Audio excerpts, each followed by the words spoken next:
At my only son's wedding, my new daughter-in-law slapped me across the face in front of 400 elite guests.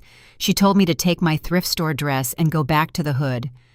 I looked at the boy I raised as a single mother, the boy I gave everything to, waiting for him to defend me. Instead, he looked at his shoes and told me to leave so I would not ruin her big day. What none of them knew was that with one phone call, I was about to freeze their bank account, seize the wedding venue, and turn their high society dream into a federal nightmare. Before I continue this story, let me know where you are watching from in the comments below. Hit like and subscribe if you have ever had to stand up to toxic people who mistook your kindness for weakness. My name is Vivian, and I am 58 years old. I have spent my entire life building an empire from the ground up, but you would never know it by looking at me. I prefer simple clothes, quiet luxury, and letting my work speak for itself. As a black woman who fought her way to the top of the cutthroat venture capital world, I learned early on that true power does not need to shout. True power is silent. That humility is exactly what led to the most humiliating and ultimately the most satisfying day of my life. The crystal chandeliers of the Grand Oakhaven estate cast a warm golden glow over the massive reception hall. It was a breathtaking venue, filled with towering floral arrangements of white roses and orchids. 400 guests, mostly the wealthy and well-connected friends of my new daughter-in-law Chloe, were sipping imported champagne and laughing. I stood near the edge of the dance floor wearing a simple, unbranded navy blue dress I had custom-tailored for this exact occasion.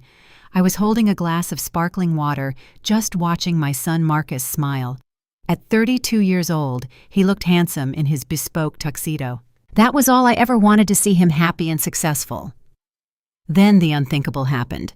As I took a step back to let a waiter pass, I accidentally bumped into his tray. A few drops of ice water spilled, landing lightly on the sprawling hem of Chloe's custom silk wedding gown.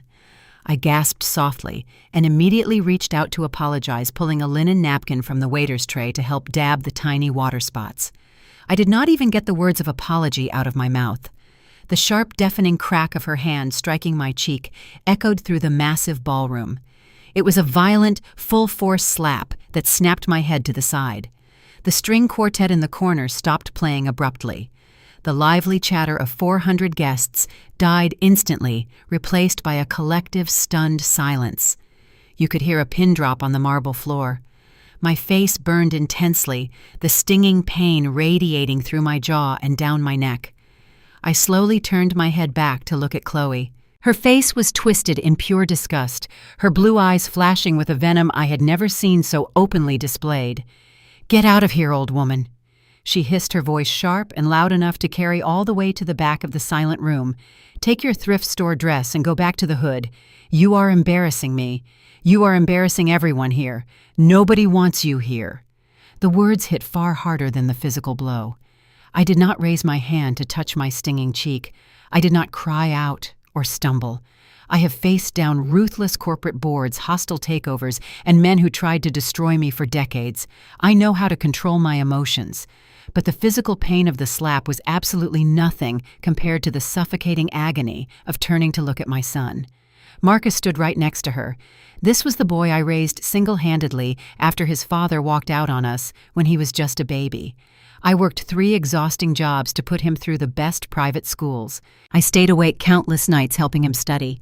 I secretly funded his entire tech startup company so he could follow his dreams without ever knowing the crushing stress of financial failure. I bled for him. He was my entire world. I looked deeply into his eyes, waiting for the fire. I waited for the boy I raised to step in front of me to demand respect for his mother. I waited for him to tell this arrogant woman that no one, absolutely no one, puts their hands on the woman who gave him life and sacrificed everything for his future. Instead, Marcus looked away. He stared down at his crystal champagne flute, his shoulders slumping in submission. He could not even meet my gaze. He looked around at the wealthy white guests staring at us, and I saw the exact moment he made his choice. When he finally spoke, his voice was a pathetic, trembling whisper. "Mom, please just go," he muttered. "Do not ruin Chloe's big day. Just leave. We will talk about it tomorrow." The air left my lungs, left my The ground beneath my feet felt like it was crumbling into dust, my own flesh and blood. The son I had sacrificed my youth and my health for standing idly by while a woman assaulted and degraded me in public. He chose her illusion of high society over my lifetime of unwavering devotion. He chose her whiteness, her family's supposed old money status, over the black mother who had scrubbed floors so he could wear tailored suits. In that singular, agonizing moment, the boy I loved died in my heart. The unconditional, forgiving love of a mother was abruptly replaced by the cold, calculating mind of the founder of Sterling Vanguard. If he wanted to play the role of a self-made billionaire marrying into elite society, I was going to let him experience exactly what it meant to be entirely on his own. Before I could even take a single step backward, Chloe's mother, Beatrice Davenport, stepped out from the hushed crowd of onlookers. Beatrice was the absolute epitome of country club arrogance draped in heavy diamond necklaces and a condescending smile. She had spent the entire wedding weekend making passive-aggressive remarks about my natural hair, my quiet demeanor, and my lack of flashy designer labels. She had always assumed I was just a poor, clueless woman from a bad neighborhood that Marcus felt obligated to invite out of pity. Beatrice walked right up to me, her overpowering floral perfume making me nauseous. She looked at my red cheek with a pitying smirk that made my stomach churn. Then she opened her designer clutch, pulled out a crumpled $50 bill, and aggressively shoved it into the side pocket of my purse. "Here," Beatrice said, her voice dripping with fake theatrical sympathy that was clearly meant for the audience of guests. "For the Uber ride home. You clearly do not belong in a venue like this, Vivian. It is best you leave right now before you cause any more of a scene and ruin my daughter's perfect day. Go back to where you are comfortable. We will take care of Marcus from here. He is part of a real family now." I looked down at the crumpled green paper sticking out of my purse. Then I looked at Beatrice's smug face, then at Chloe's triumphant glare, and finally at Marcus, who was still staring at the floor like a coward, refusing to defend me. They really thought they had won. They thought they had successfully humiliated the poor, uneducated mother-in-law and cast her out of their shining castle. They thought they were untouchable in their borrowed wealth and stolen prestige. I did not shed a single tear. I did not scream, and I did not run away. I calmly reached into my purse, but I did not touch the $50 bill. Instead, I pulled out my cell phone. The ballroom was still dead silent, every single eye fixed on me, waiting for the broken woman to break down and run out the doors in shame. I unlocked the screen and dialed the one number that I kept on speed dial for absolute corporate emergencies. I put the phone to my ear. He picked up on the very first ring. "Yes, ma'am," Desmond's deep, steady voice answered through the speaker. I kept my eyes completely locked on my son, letting him see the exact moment the warmth left my soul. I spoke just 3 words. 3 words that would systematically dismantle their entire lives, strip away their fake wealth, and send the Davenport family tumbling into a legal and financial abyss. Desmond, execute Genesis. The echo of my brief phone call seemed to hang in the tense air of the ballroom. Chloe stared at me with her mouth slightly open. She could not fathom that I was not running out the door in tears. Her shock quickly morphed back into pure rage. She snapped her fingers loudly in the air, her diamond ring catching the chandelier light. "Security!" she screamed, her voice cracking with entitlement. "Get this woman out of my wedding right now! I want her removed from the property!" 2 enormous men in sharp black suits began marching down the grand staircase toward the dance floor. Their faces were made of stone, and they moved with the heavy synchronized purpose of men trained to handle problems quietly and aggressively. The crowd parted for them like the Red Sea. Guests whispered and pointed their phones at me, clearly eager to capture the moment the ghetto mother-in-law was dragged out of the society event of the year. Beatrice Davenport stood a few feet away, sipping her champagne with a look of utter satisfaction on her face. She leaned over and whispered something into her husband Richard's ear, and they both chuckled softly. My own heart was beating a steady, calm rhythm. I was done feeling pain. I was operating purely on strategy now. As the guards closed the distance, Marcus finally stepped forward. He did not step forward to intercept the guards or to shield me from the public humiliation. He stepped right into my personal space and looked down at me with a mixture of annoyance and pity. "You always do this, Mom," he said, his voice dripping with condescension. "You always have to make everything about you. You are just too aggressive. You cannot handle being in a room where you are not in control.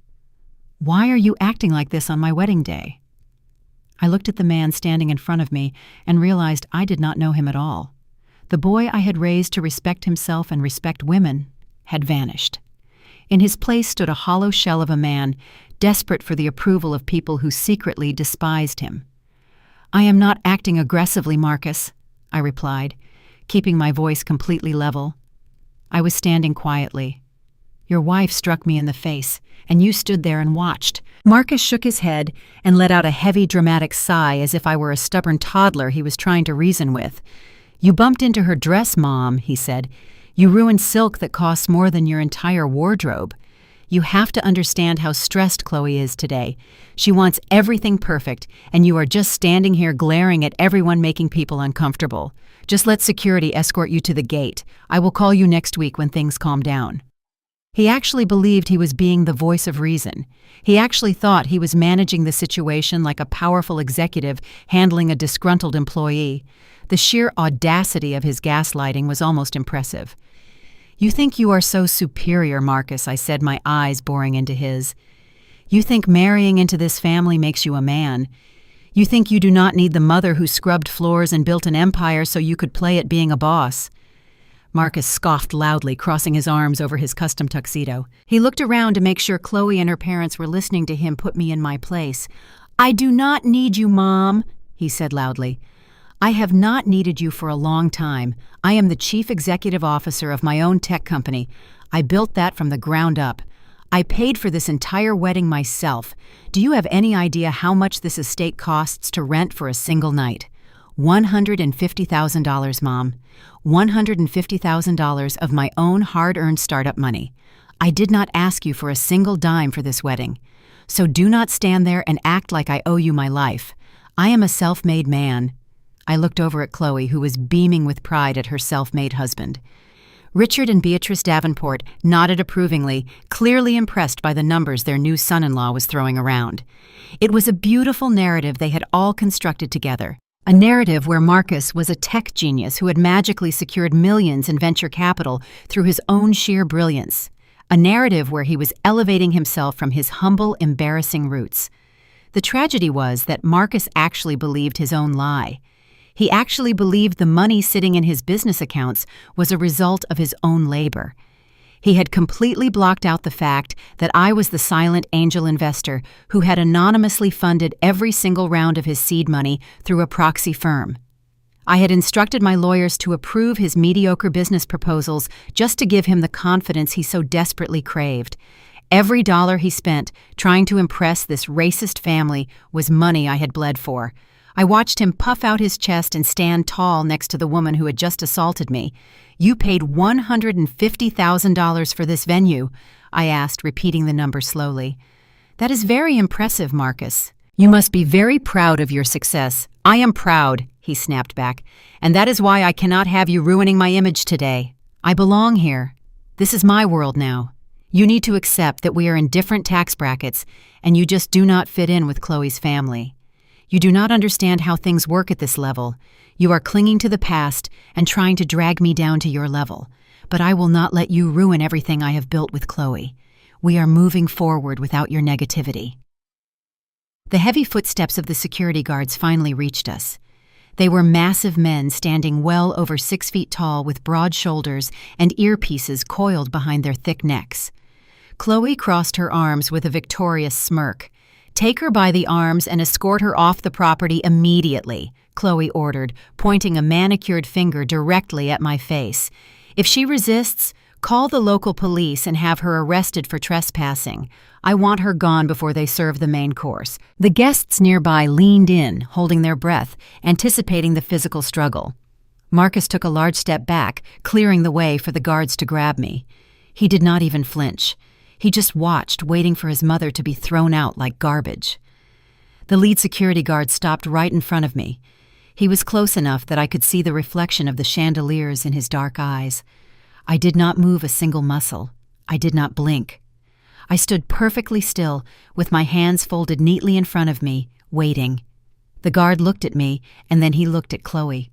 Then in a movement so smooth and practiced, it looked like a choreographed dance, both guards pivoted sharply on their heels. They did not reach for my arms. They did not ask me to leave. Instead, they turned their backs to me completely. They stepped shoulder to shoulder, creating an impenetrable wall of muscle right between me and Chloe. They crossed their arms over their massive chests and stared menacingly at my son and my daughter-in-law. The victorious smirk on Chloe's face vanished instantly. Her jaw dropped open in sheer confusion. Marcus blinked rapidly, looking at the backs of the guards and then trying to peer around them to look at me. "Hey!" Marcus yelled, his voice cracking slightly. "What are you doing? She is the one who needs to be removed. Grab her!" The guards did not even flinch. They stood like statues, their eyes locked on Marcus, daring him to take a step closer to me. The atmosphere in the room shifted so violently that you could practically feel the air pressure drop. The murmuring from the 400 guests ceased entirely. Everyone was staring in absolute shock. Beatrice Davenport stopped sipping her champagne and lowered her glass, her heavily Botoxed brow furrowing in confusion. Richard Davenport stepped forward, puffing out his chest, trying to assert his authority as the patriarch. "Excuse me," Richard barked loudly, looking at the guards. "My daughter gave you a direct order. We paid a fortune for this venue, and we expect the staff to comply. Remove that woman right now, or I will have both of you fired and blacklisted from every private security firm in this state." The lead guard slowly turned his head to look at Richard. "We do not work for you, sir," the guard said, his voice deep and completely devoid of emotion. "We work for the owner." Suddenly, the heavy double doors at the back of the ballroom swung open violently, hitting the walls with a loud crash. The estate manager, a short, balding man named Mr. Higgins, came sprinting into the room. He was pale, sweating profusely, and clutching a digital tablet to his chest, as if his life depended on it. He ran past the stunned guests, pushing his way through the crowd until he reached the small stage where the string quartet was sitting frozen. "Cut the music," Mr. Higgins yelled frantically, waving his arms in the air. "Turn off the background tracks immediately. Stop everything right now." The musicians hurriedly set their instruments down on the floor. The manager grabbed the main microphone from its tall stand, his hands trembling visibly. He tapped it twice, producing a loud thumping sound that echoed off the high ceilings. "Everyone, please remain exactly where you are and remain silent," Mr. Higgins announced, his voice echoing with absolute panic. "Do not move a single muscle. We have a severe situation unfolding. The true owner of the Grand Oakhaven estate is in the building right now and requires your immediate attention. The owner has a mandatory announcement for all guests." Mr. Higgins jumped off the stage and sprinted directly toward our group. Chloe and Marcus looked around the room expecting some wealthy old billionaire to emerge from the shadows. Instead, Mr. Higgins ran right past them, right past the furious Davenports, and stopped dead in front of the two security guards. The guards immediately parted, stepping to the side to let him through. Mr. Higgins bowed his head respectfully and extended his trembling hand, holding the microphone out to me. I took the microphone smoothly, my face an unreadable mask of absolute authority. I held the cold metal microphone in my hand and stared out at the sea of bewildered faces. I raised my hand and tapped the top of the microphone twice. The sharp thud echoed through the massive speakers hidden around the ballroom, ensuring that every single person in the room had their eyes fixed firmly on me. I looked at Marcus, who was now sweating profusely under the intense glare of the overhead spotlights. For the past 2 years, he had been telling Chloe and her wealthy family a very specific and entirely fabricated story about me. He told them I was a retired public school teacher living on a meager fixed income in a small apartment on the south side of Chicago. He told them I was a simple woman who did not understand the complexities of high finance or the refined tastes of elite society. He painted me as a fragile, embarrassing relic of his humble past that he had bravely overcome to become a successful tech entrepreneur. I took a slow, deep breath and let my voice project clearly and steadily across the completely silent and captivated room. "I am not a retired teacher, Marcus," I said, my voice booming through the sound system with absolute authority. "And I am certainly not living on a fixed income. The wealthy guests murmured in confusion, shifting uncomfortably in their expensive seats. I looked directly at Chloe, whose smug expression was finally beginning to crack at the edges. "My name is Vivian Sterling," I continued, letting the syllables hang in the air. "I am the sole founder and chief executive officer of Sterling Vanguard. For those of you who do not read the Financial Times, listen closely. Sterling Vanguard is a private equity and real estate holding firm that manages over $6 billion in global assets." A collective gasp rippled through the crowd of 400 guests. Wealthy people always recognize the names of the invisible giants who actually own their world. I saw two investment bankers in the third row literally drop their champagne glasses onto the marble floor in shock. I turned my attention back to my son and his new bride. "You see, Chloe," I explained calmly, maintaining unbroken eye contact with the girl who had slapped me just moments ago. "When Marcus told you he was paying $150,000 to rent this luxury venue, he was technically telling the truth.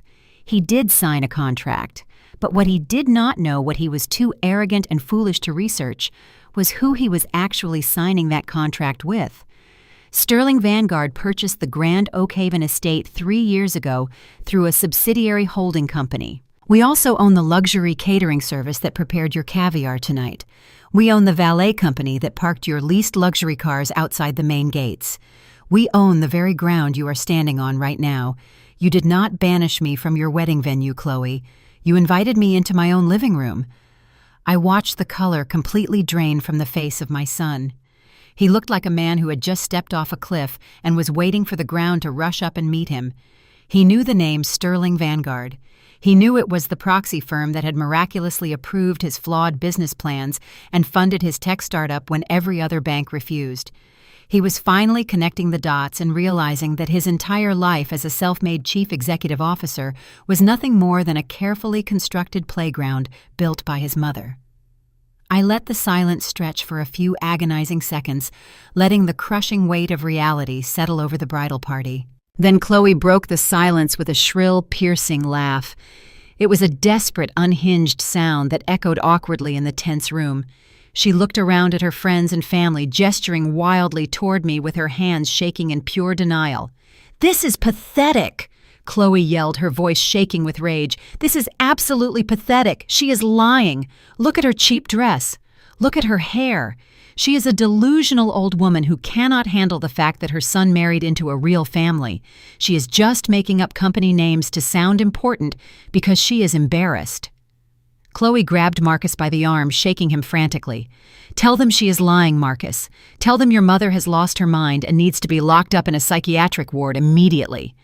Marcus stood frozen, his mouth opening and closing silently like a suffocated fish.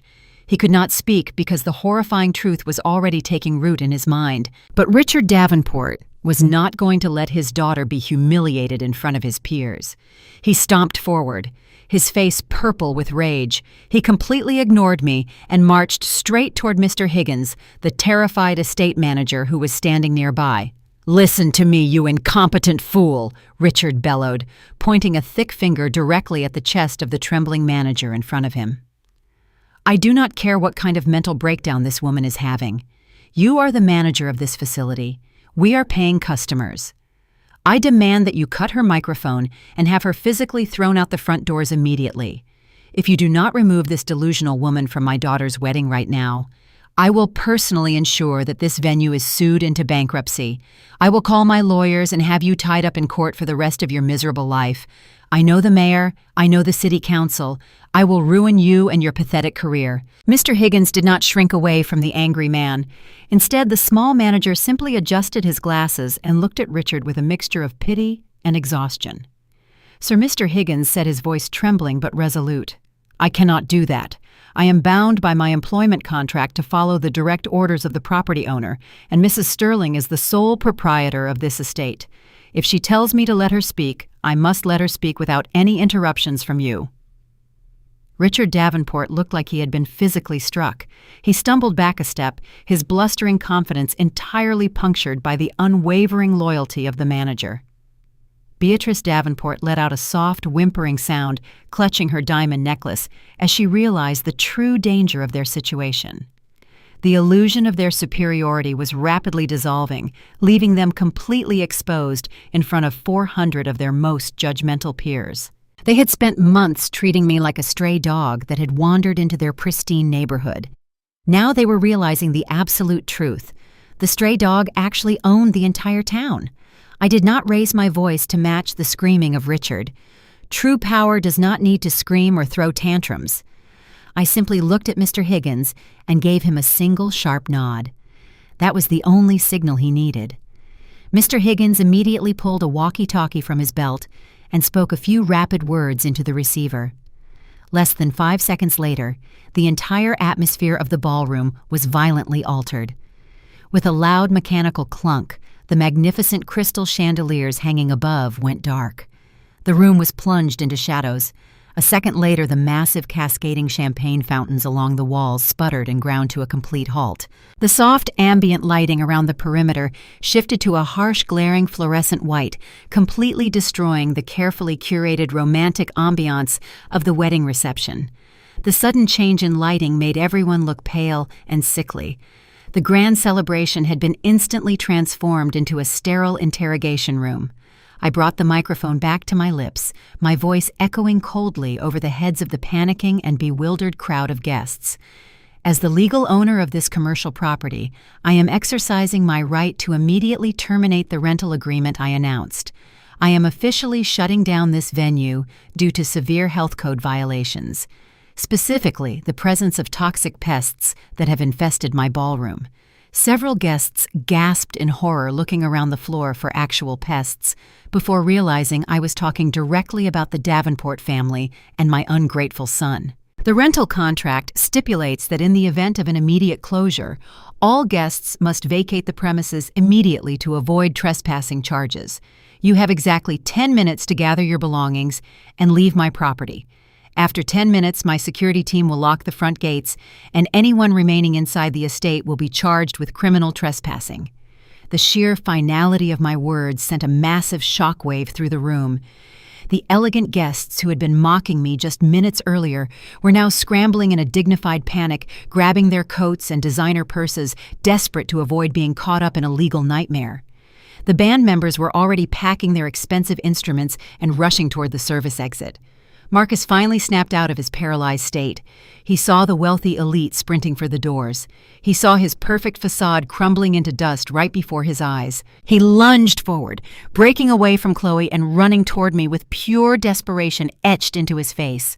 "You cannot do this, Mom," Marcus yelled, his voice cracking with sheer panic and terror. "You cannot shut down the wedding. I transferred $2 million to Chloe's father yesterday for the down payment on our new mansion. The money is gone. If you ruin this wedding, I will have absolutely nothing left." I smiled coldly at the terrified boy who had just told me to take my thrift store dress and go back to the hood. I tilted my head, looking deep into his panicked eyes, and let my words slice through his last remaining shred of hope. "With whose money, Marcus?" I reached into my small leather purse and pulled out a black remote control. Mr. Higgins, the terrified estate manager, had handed it to me along with the microphone just moments earlier. I held it up and pointed it directly toward the back of the massive room where the heavy industrial projector was securely suspended from the high ceiling. Earlier tonight, that very projector had been displaying a beautifully edited and highly romanticized slideshow of Marcus and Chloe. It showed perfect pictures of them vacationing in Paris, drinking wine under the tower, and skiing down the pristine slopes in Aspen. It was a grand visual monument to their fake generational wealth, designed to impress every single person in this room. Now I pressed a single small button on the remote. The romantic music had already died, and now the screen flickered for a brief, tense moment before a massive high-definition image illuminated the dark wall behind the main bridal table. It was not a photograph or a beautiful memory. It was a strictly confidential certified financial document from the main corporate branch of the Federal Reserve Bank. I looked out at the massive crowd of people. The remaining elite guests who had not yet fled the room stopped dead in their tracks.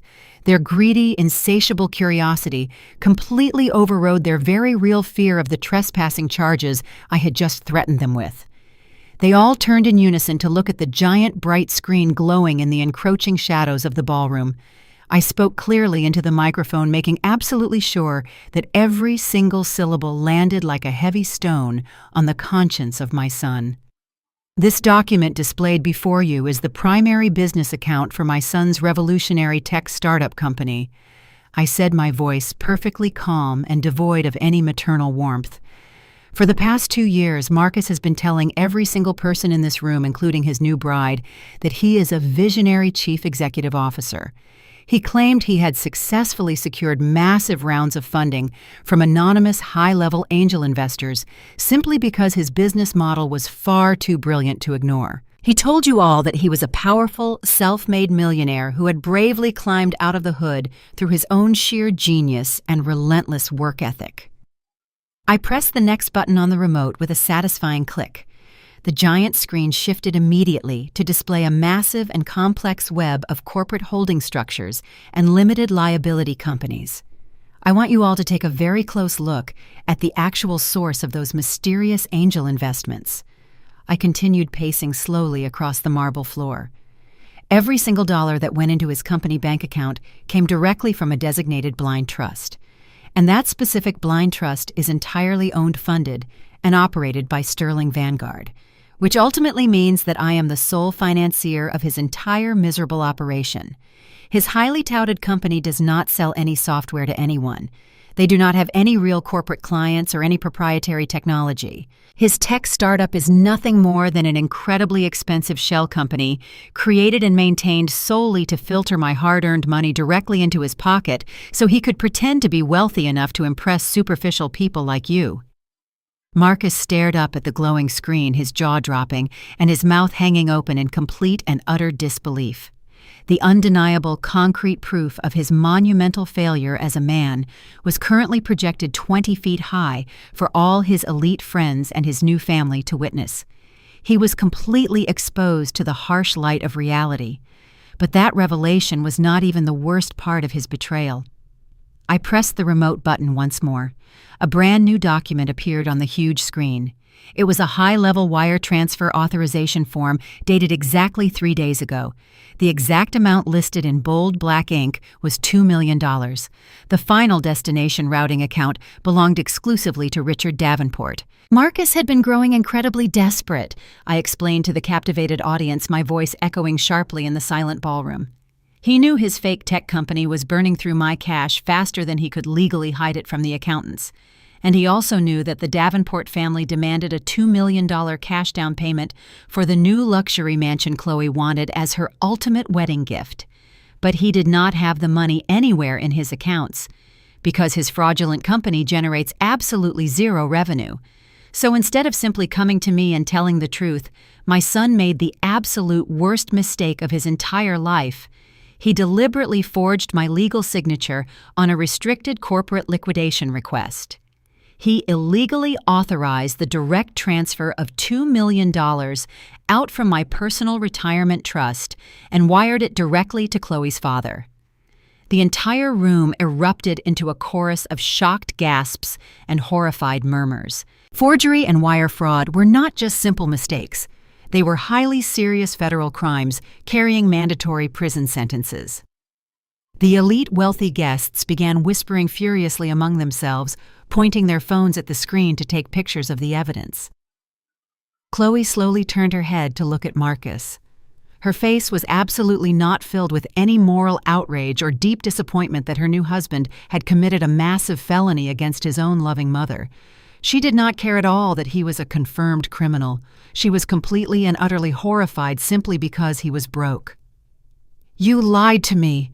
Chloe shrieked at the top of her lungs, her voice piercing through the heavy silence like an emergency siren. "You told me you were rich. You told me you had tens of millions in liquid assets just sitting in the bank. You are nothing but a pathetic poor fraud who stole allowance money from his mommy." She pushed him away violently, her perfectly manicured hands shoving hard against his chest, causing him to stumble backward. I only married you because you were supposed to elevate my social status and buy me whatever I wanted. You are completely worthless to me now." Marcus stumbled back, his eyes rapidly filling with tears, as the woman he supposedly loved looked at him with pure, unadulterated disgust. He reached his hand out to her, begging for comfort, but she aggressively slapped his hand away and took a step back as if he were carrying a disease. The true ugly colors of the Davenport family were finally bleeding rapidly through their incredibly expensive social veneer. Richard Davenport aggressively pushed past his hysterical screaming daughter and marched furiously toward the stage where I stood. His face was a terrifying shade of deep crimson red, and the thick veins in his neck were bulging visibly under his tight white collar. He looked exactly like a cornered wild animal ready to fight aggressively for its very life. "Listen to me right now, you crazy, delusional woman!" Richard bellowed loudly, waving his thick, heavy fists wildly in the air. "I do not care what kind of pathetic family drama you are bringing into my beautiful daughter's expensive wedding. We made a completely legitimate business deal. Your son came to me as a man and offered that money as a solid investment in our joint commercial real estate venture. I signed the legal paperwork in perfectly good faith. You absolutely cannot come in here and publicly claim the money was stolen just because you are a bitter old woman who is extremely jealous of our immense success and high status." I firmly stood my ground, looking calmly down at the sweating, red-faced man. "You signed a completely fraudulent document, Richard." I replied, my tone remaining completely flat and completely devoid of any human emotion. "You willingly accepted stolen corporate funds across state lines without doing any basic due diligence. That oversight officially makes you an accessory to massive federal wire fraud and money laundering." Richard let out a loud, incredibly arrogant bark of harsh laughter. He confidently looked back at the remaining wealthy guests, hoping desperately to rally their immediate support against the dangerous outsider who was actively threatening their comfortable elite world. "You honestly think you can intimidate a man like me with a few legal buzzwords?" Richard sneered, taking another highly aggressive step closer to me until he was mere feet away. "I have the absolute best defense lawyers in this entire state sitting on expensive retainers. And even if you tried to frivolously sue me, you are already entirely too late to do anything about it. That $2 million is completely gone." It was processed instantly and transferred directly into an untraceable offshore holding account located in the Cayman Islands early yesterday morning. It is completely untouchable by you or any of your pathetic little corporate lawyers. You are completely out of your league here, you arrogant piece of. He stopped abruptly in his tracks. His jaw clenched incredibly tightly. He had almost said it out loud. The horrific racial slur was hovering right there on the very edge of his trembling lips. He was absolutely furious that a black woman had completely outsmarted him in front of his peers, and he desperately wanted to put me firmly in my place using the absolute ugliest word he could possibly summon.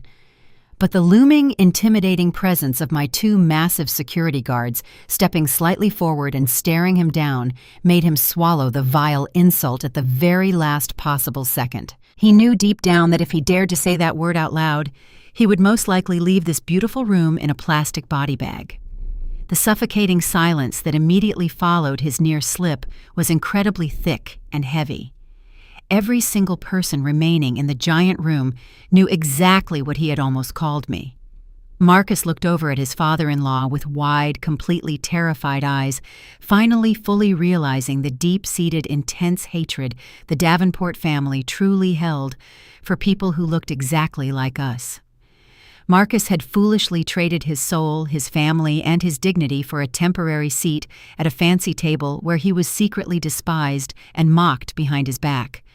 But I did not flinch or look away. I absolutely did not let his pathetic racist hatred touch my soul or shake my resolve. I had spent the last 30 years ruthlessly destroying men exactly like Richard Davenport in corporate boardrooms all over the world. I slowly and deliberately raised my left arm. I looked down at the face of my custom diamond watch, taking my absolute time, letting the unbearable, suffocating tension stretch on until Richard looked like he was going to physically explode from the immense pressure of the moment. I smoothly lowered my wrist and looked Richard straight in his angry, terrified eyes. I let a slow, incredibly cold smile spread fully across my face, "It was offshore, Richard," I said, speaking softly, but leaning slightly into the microphone so my voice carried a lethal, terrifying precision to every corner of the room. "Until Desmond froze your accounts exactly 5 minutes ago." I pressed the small button on the black remote control one more time, and the giant projector screen flickered before the image of the fraudulent wire transfer vanished completely into the dark room. In its place appeared a highly detailed consolidated financial report bearing the official secure seal of a premier global credit bureau. The bold black numbers at the top of the illuminated screen were entirely impossible to misinterpret. I looked directly at Richard Davenport, who was now sweating so profusely that his expensive white collar was completely soaked through and clinging tightly to his incredibly thick red neck. "You have spent this entire evening parading around my property, acting like American royalty." "Richard," I said, my voice projecting clearly over the stunned silence of the massive ballroom, "you have insulted my clothes and my background while pretending to possess generational wealth that makes you superior to everyone else. But the harsh truth is, you do not have any old money whatsoever. You do not have any new money either. You are completely and utterly broke." The giant screen illuminated the staggering truth for every single wealthy guest to clearly witness with their own incredibly judgmental wide eyes today. The Davenport family estate, the very foundation of their high society image, was currently drowning in 4 separate massive commercial mortgages. Their total outstanding financial debt exceeded $8 million and was growing daily. I slowly read the devastating figures aloud, making sure every single word echoed off the high vaulted ceilings. "You are exactly $8 million in the red," Richard announced loudly. "You are currently facing active foreclosure on your primary residence as of Tuesday morning." I pressed another button, and the screen instantly transitioned to a long series of highly embarrassing formal legal public notices everywhere. "Your prestigious membership at the Elite Country Club was officially suspended 6 months ago for extreme non-payment of outstanding luxury dues. Even those luxurious imported sports cars parked outside right now are simply leased vehicles that are currently 3 full months behind on their necessary scheduled payments. The immediate repossession orders were formally filed just last week by the angry dealership. The entire wealthy illusion you have carefully built is completely crumbling before your very eyes. You are nothing but a desperate broke man trying to scam your way out of total bankruptcy by sacrificing your only beautiful, arrogant daughter. You willingly sacrificed her to the first gullible, foolish man who naively waved a thick checkbook right in your desperate, greedy face." The reaction from the remaining wedding guests was absolutely immediate and incredibly brutal to watch. The 400 elite members of high society, who had previously viewed the Davenports as their powerful financial equals, now looked at them with pure, unadulterated disgust and mounting horror. In their highly exclusive, wealthy circles, going publicly bankrupt was widely considered the ultimate unforgivable social sin. It was a terrible, contagious disease they wanted absolutely no part of in their own lives. The harsh whispers began as a low collective hum and very quickly escalated into a loud, chaotic, roaring sound. Dozens of fancy guests completely abandoned all sense of proper wedding etiquette and aggressively pulled out their expensive cell phones from their designer pockets. They eagerly began taking bright flash photographs of the massive projector screen, actively documenting the absolute financial ruin of the Davenport family, to share immediately in their private group text messages. The perfectly constructed fake facade of racial and financial superiority was completely shattered into a million irreparable tiny pieces right there on the dance floor tonight. Beatrice Davenport looked like she was going to physically collapse onto the hard marble floor in a dead faint.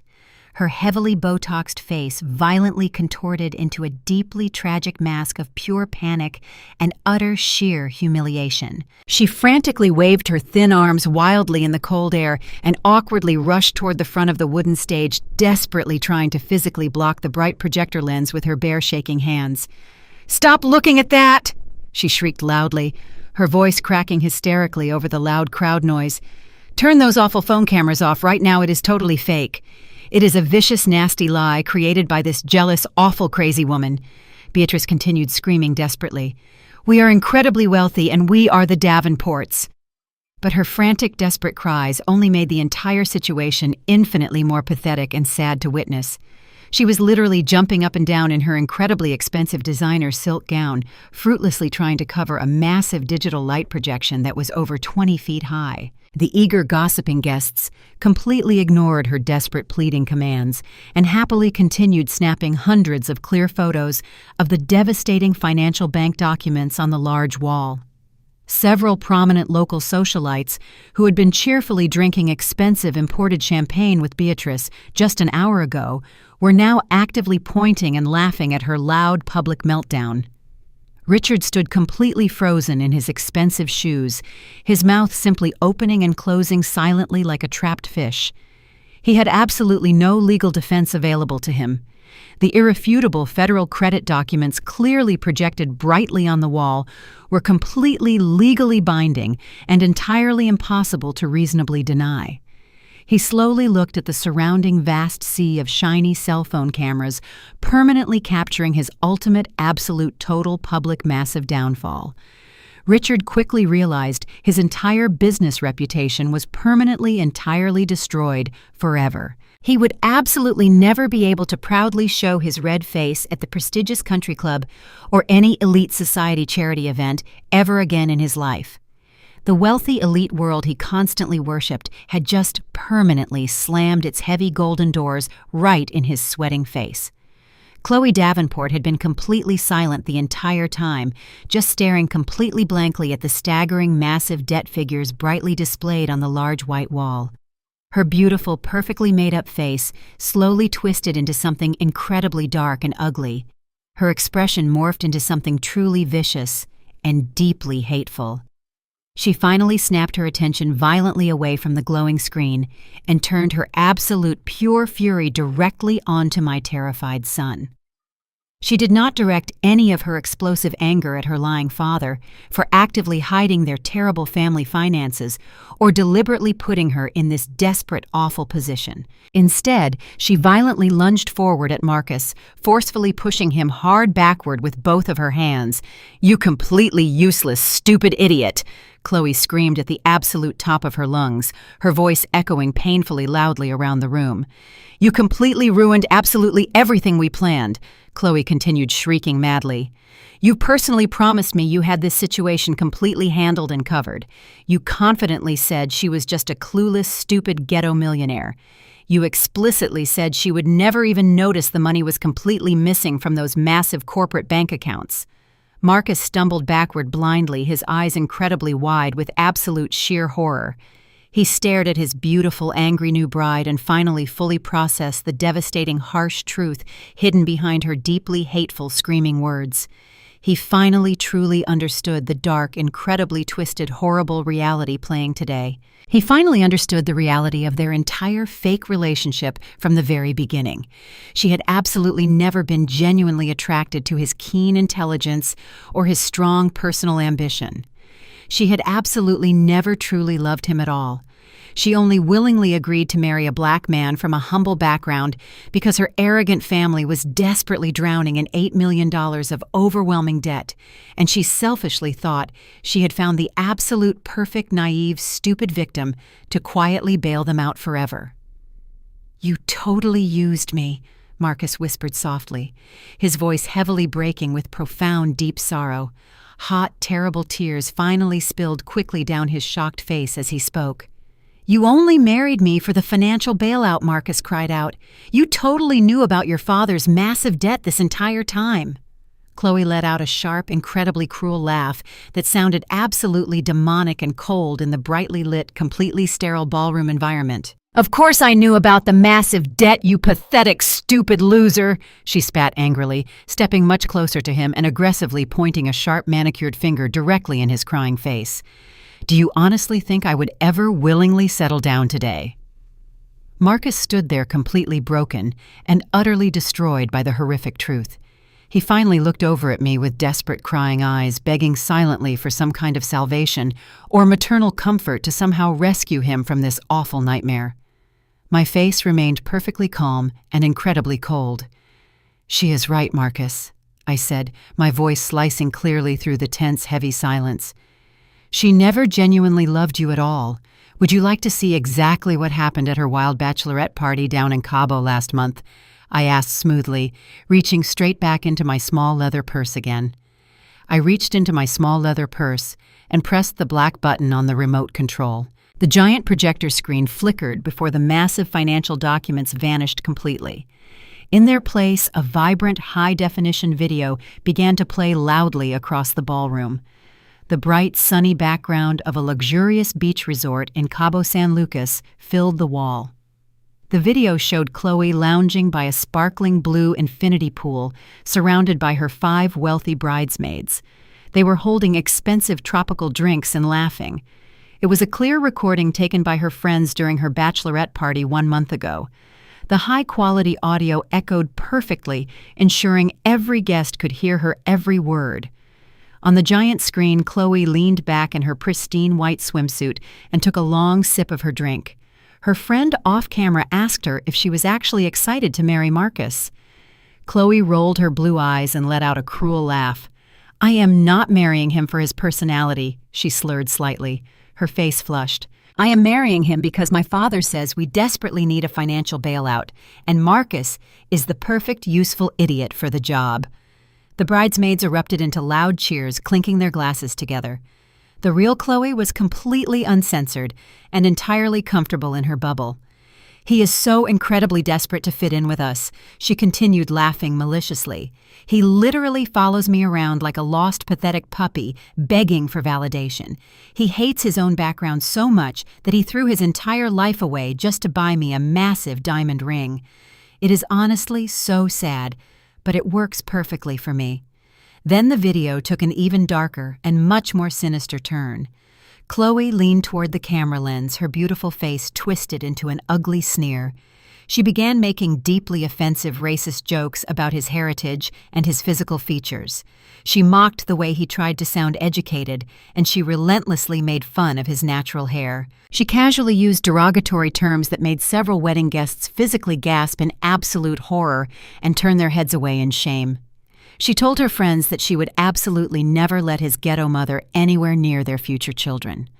She proudly boasted that she had fully convinced Marcus to permanently cut all ties with his embarrassing past once they were officially married. The incredibly toxic venom pouring out of her mouth on that giant screen was truly suffocating to witness. The video continued to play, showcasing her complete lack of any human decency or genuine affection for the man she just married. I let the video run for another 30 seconds, allowing the profound cruelty of her true nature to permanently brand itself into the minds of everyone watching. This undeniable proof of her immense deception hung heavily over the entire silent room. The painful truth was entirely unavoidable and incredibly harsh for everyone present today. Marcus stood completely frozen in the middle of the dance floor. His eyes were wide and filled with a devastating, profound sorrow that seemed to physically crush his tall frame. He was forced to actively listen to the woman he loved brutally tear him down to his very core. Every single racist word she spoke on that screen acted like a sharp physical knife plunging repeatedly into his chest. His shoulders began to visibly shake as the realization of his monumental mistake washed over him in massive, relentless waves. He had entirely abandoned his loving mother and enthusiastically sacrificed his personal dignity for a woman who viewed him simply as a financial tool. He looked around the large room and saw the wealthy elite guests staring at him with deep, profound pity. He was no longer the successful entrepreneur they had briefly admired moments ago. He was merely the gullible victim of a sophisticated scam operated by a desperately broke family. The heavy illusion he had so carefully built and vigorously defended was now completely reduced to nothing but pathetic ashes. He slowly turned his head away from the glowing wall and looked directly at his new wife. Chloe was not even looking at the giant screen anymore. She was staring firmly at the marble floor, her arms crossed defensively over her expensive wedding gown. She did not offer any sincere apologies or show any remorse for the horrific things she had said. She was only deeply angry that she had been publicly caught and thoroughly exposed in front of her peers. Marcus felt his breath hitch painfully in his throat as the first hot tear finally fell down his cheek. He stumbled backward, his expensive tuxedo suddenly looking far too big for his shrinking spirit. The confident man who had proudly ordered me to leave his reception was completely gone. In his place stood a broken, terrified little boy who suddenly realized he was completely surrounded by dangerous predators in a dark, terrifying forest. He slowly turned his back on Chloe and her fiercely scowling parents. He took a hesitant, shaky step toward me. Then he took another faster step. His entire face crumpled into a mask of pure, absolute agony as he rapidly closed the distance between us. He reached his shaking hands out toward me, his palms open and incredibly desperate for any small shred of the unconditional comfort he had always known. "Mom, please help me," he whispered, his voice breaking into a loud, pathetic sob that echoed loudly in the quiet room. "Please, Mom. I am so incredibly sorry for everything I did to you today. I did not know any of this was happening behind my back. Please, just help me fix this terrible mess." He was crying openly now, the heavy tears streaming freely down his handsome face. He looked exactly like he did when he was 7 years old and had fallen off his bicycle, scraping his knees on the hard pavement. He wanted his mother to magically kiss the deep wound and make the terrible pain instantly vanish. He wanted me to quietly absorb his massive failure and unconditionally protect him from the harsh, cruel consequences of his own terrible actions. He desperately reached out to grab my shoulders, wanting to bury his crying face in my neck and hide from the judging eyes of the entire world. I did not open my arms to warmly receive his desperate embrace. I did not offer any soft words of gentle maternal reassurance or quiet understanding. Instead, as his shaking hands reached out for me, I took a very deliberate and firm step backward. I created a cold physical space between us that represented the massive chasm he had selfishly dug with his own hands. Marcus froze instantly, his arms hanging uselessly in the tense air, his tearful eyes widening in absolute shock at my complete rejection. "You let her slap me, Marcus," I said, my voice incredibly steady and completely devoid of any comforting warmth. "You stood right there in your expensive suit and quietly watched that woman strike your mother across the face. You did not raise your voice to passionately defend the woman who gave you life. You told me to quietly leave so I would not accidentally ruin her special day." My words hung heavily in the air, sharp and completely unforgiving. Marcus flinched violently, as if he had been physically struck again. "You enthusiastically traded your devoted mother, your blood, and your personal dignity for a seat at a table that was built entirely on rotting wood." I continued, staring coldly into his crying eyes. "You actively chose their fake whiteness and their completely fabricated old money over the absolute truth of who you really are. You wanted to be a powerful self-made man who did not need his ghetto mother anymore. So now you get to be exactly that man. I will not rescue you from the terrible consequences of your cowardice today. You made a formal legal commitment to this incredibly toxic family, and now you must personally deal with the devastating aftermath alone. There is absolutely no magical safety net waiting to catch you this time." I looked him up and down, feeling a profound sadness, but no remaining desire to shield his fragile ego. "You are completely on your own, Marcus," I stated firmly. The devastating finality of my cold words completely shattered his last remaining sliver of desperate hope. He collapsed onto his knees, crying loudly onto the floor. Suddenly, Chloe abruptly stopped staring at her shoes. She aggressively wiped the fake tears from her flushed cheeks and violently lifted her chin. Her beautiful face instantly hardened into a mask of pure, unadulterated malice and intense greed. "Fine!" she screamed viciously, her loud voice echoing sharply. "We are legally married now. Half of whatever Marcus inherits from you is rightfully mine by state law. I will happily take half of your entire massive empire, you bitter old witch." The sound of leather shoes clicking against the marble floor echoed through the dead silence of the grand ballroom. Every head turned toward the massive oak doors at the back of the room. A tall, striking black man in a charcoal gray bespoke suit was walking slowly down the center aisle. This was Desmond Vance. He was my most ruthless fixer and the chief legal counsel for Sterling Vanguard. He carried a black leather briefcase in his right hand, and his face was completely devoid of emotion. He moved with the terrifying calm precision of a predator, circling its trapped prey. The wealthy guest stepped out of his way, parting like the sea as he approached the dance floor. Marcus looked up from the floor, his eyes widening in fresh terror. He knew exactly who Desmond was, and he knew that Desmond only appeared when a corporate execution was about to take place. Chloe glared at the approaching man, her chest heaving with defiance. She believed her legally binding marriage certificate was her ultimate shield. She thought she had secured a permanent legal claim to half of my immense wealth simply by repeating her wedding vows. Desmond stopped exactly 3 feet away from her. He did not introduce himself. He did not offer any polite greetings or acknowledge the panicked whispers of the Davenport family. He calmly placed his black briefcase onto the nearest empty guest table. The sharp metallic click of the brass locks snapping open sounded like a judge slamming a heavy wooden gavel. Desmond reached inside and retrieved a thick stack of legal documents printed on heavy premium paper. He turned and extended his arm, holding the documents directly out toward Chloe. She stared at the papers suspiciously before aggressively snatching them from his hand.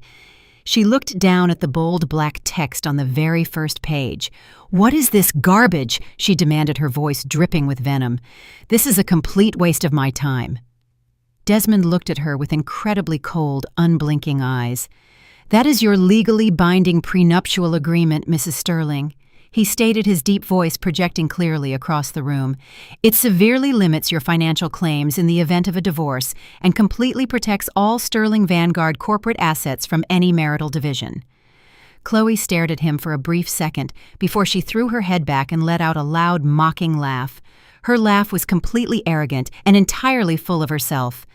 "You are a completely terrible lawyer," she sneered aggressively, waving the thick stack of papers in his face.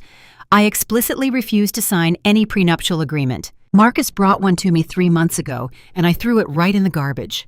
We fought about it for an entire week. My father told me never to sign one, and I listened to him. I am legally married to Marcus without any financial restrictions whatsoever. You have absolutely no legal standing here, and you cannot force me to sign this piece of trash now." Richard Davenport immediately stepped up to stand shoulder to shoulder with his angry daughter. He aggressively puffed out his chest, trying to intimidate the tall lawyer. "She is exactly right," Richard yelled, pointing a thick finger at Desmond. "My daughter did not sign a single financial document. I personally made sure of it. You are trying to intimidate a young bride on her wedding day with fake legal threats. We are going to take half of everything your arrogant boss owns, and there is absolutely nothing you can do to stop us."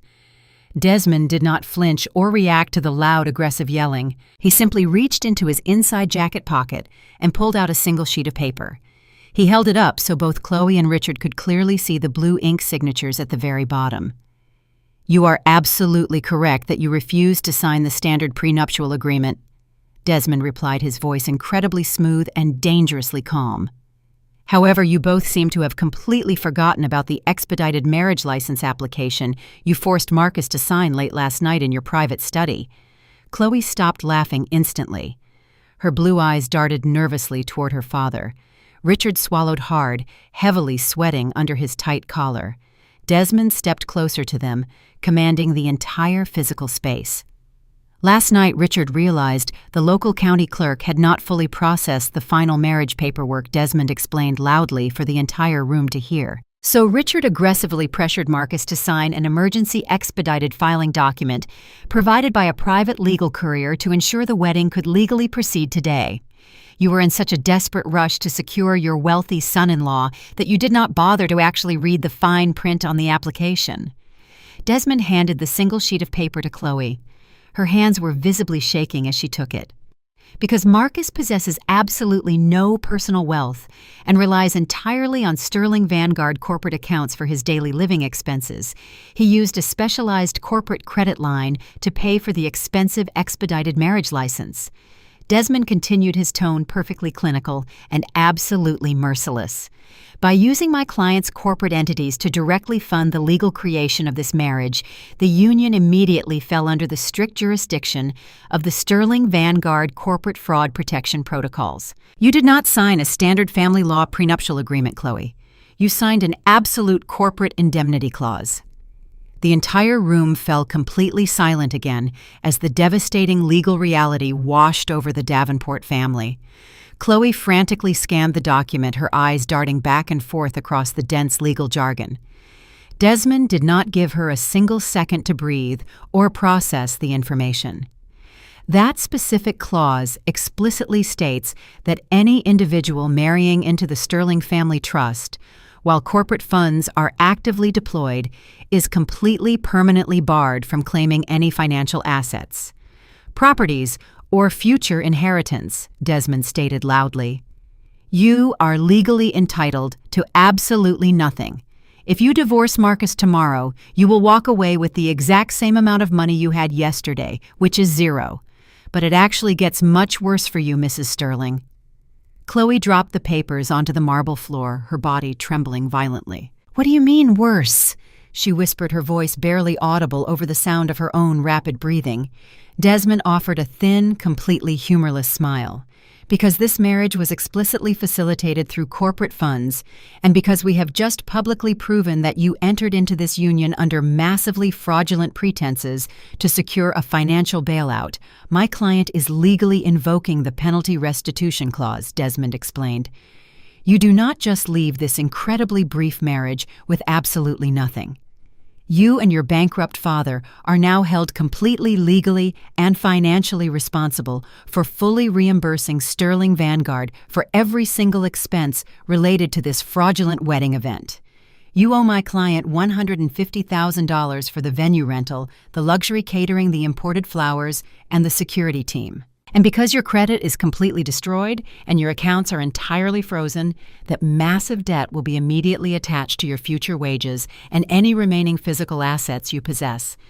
You tried to steal half of an empire, Chloe, but instead you just bought yourself a lifetime of crushing, inescapable corporate debt. The absolute total destruction of Chloe Davenport was finally complete. She fell backward into a heavy wooden chair, her hands covering her face as she let out a loud, agonizing wail of pure defeat. Her mother, Beatrice, began crying hysterically, clutching her chest, as if she were having a physical heart attack.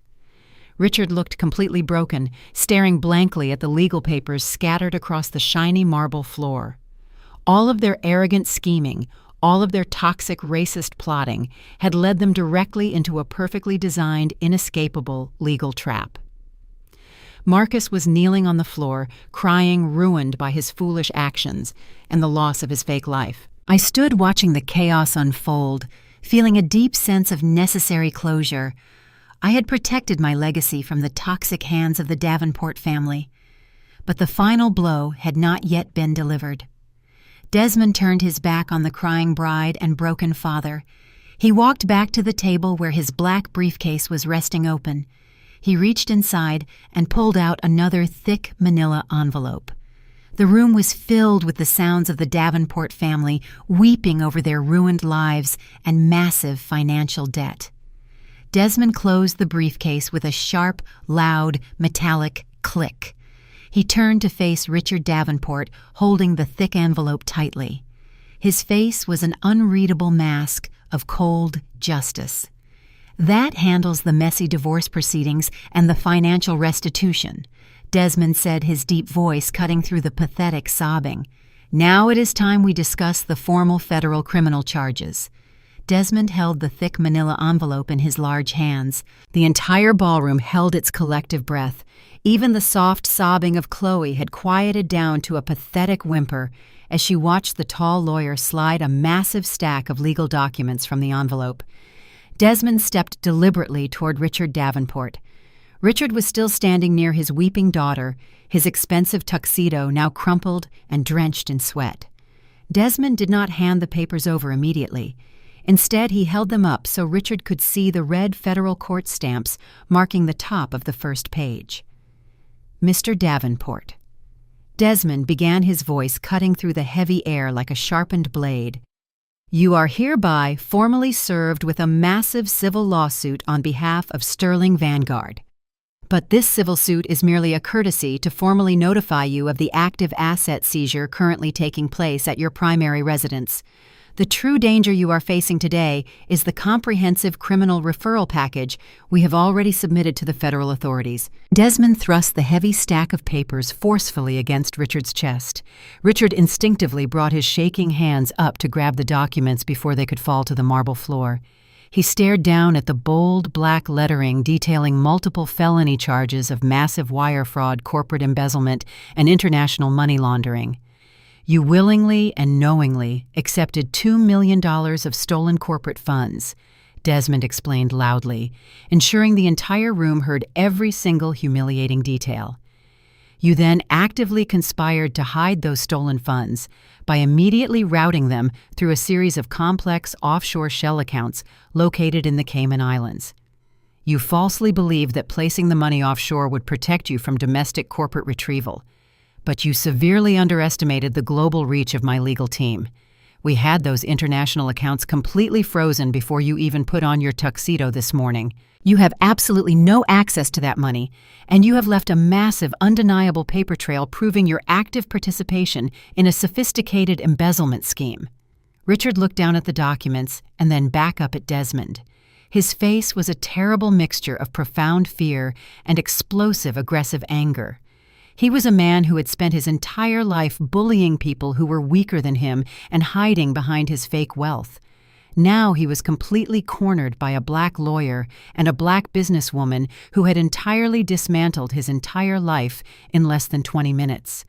The sheer humiliation of being completely destroyed in front of his wealthy elite peers was simply too much for his fragile, arrogant ego to bear. Richard Davenport completely snapped. He let out a loud guttural roar of pure animalistic rage. He threw the heavy stack of federal legal documents aggressively into the air, letting the papers flutter down around him like snow. Without any warning, he lunged violently toward Desmond, drawing his right fist back to throw a desperate, angry punch directly at the lawyer's face. He wanted to physically destroy the man who was delivering his absolute ruin. But Desmond did not flinch. He did not step backward or even blink. He simply stood perfectly still, his hands relaxed at his sides, watching the pathetic older man attempt a physical assault. Before Richard's shaking fist could even come close to making contact with Desmond's, the atmosphere in the room violently shifted.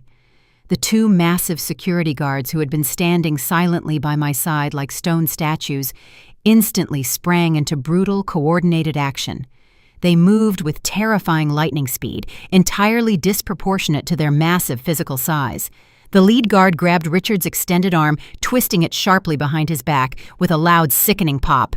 Richard let out a high-pitched scream of sudden, agonizing physical pain. The second guard simultaneously kicked the back of Richard's knees, forcing his legs to completely buckle underneath him. In less than 2 seconds, Richard Davenport was violently slammed face first onto the cold, hard marble floor. The heavy impact echoed loudly through the silent ballroom. One guard placed a heavy knee firmly between Richard's shoulder blades, physically pinning him entirely to the ground, while the other guard kept his arms securely locked behind his back.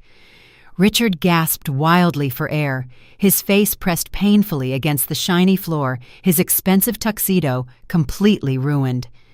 Beatrice Davenport witnessed her husband being brutally tackled to the ground, and she completely lost her mind.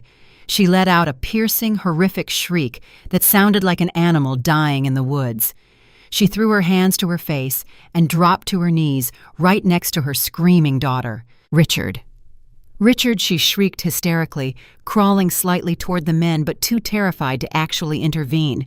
"Let him go, you animals!" she cried out, her expensive makeup completely running down her face in dark, ugly streaks.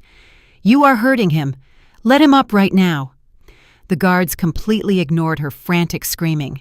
They kept Richard securely pinned to the marble floor, applying just enough physical pressure to ensure he could not move a single muscle without experiencing severe radiating pain.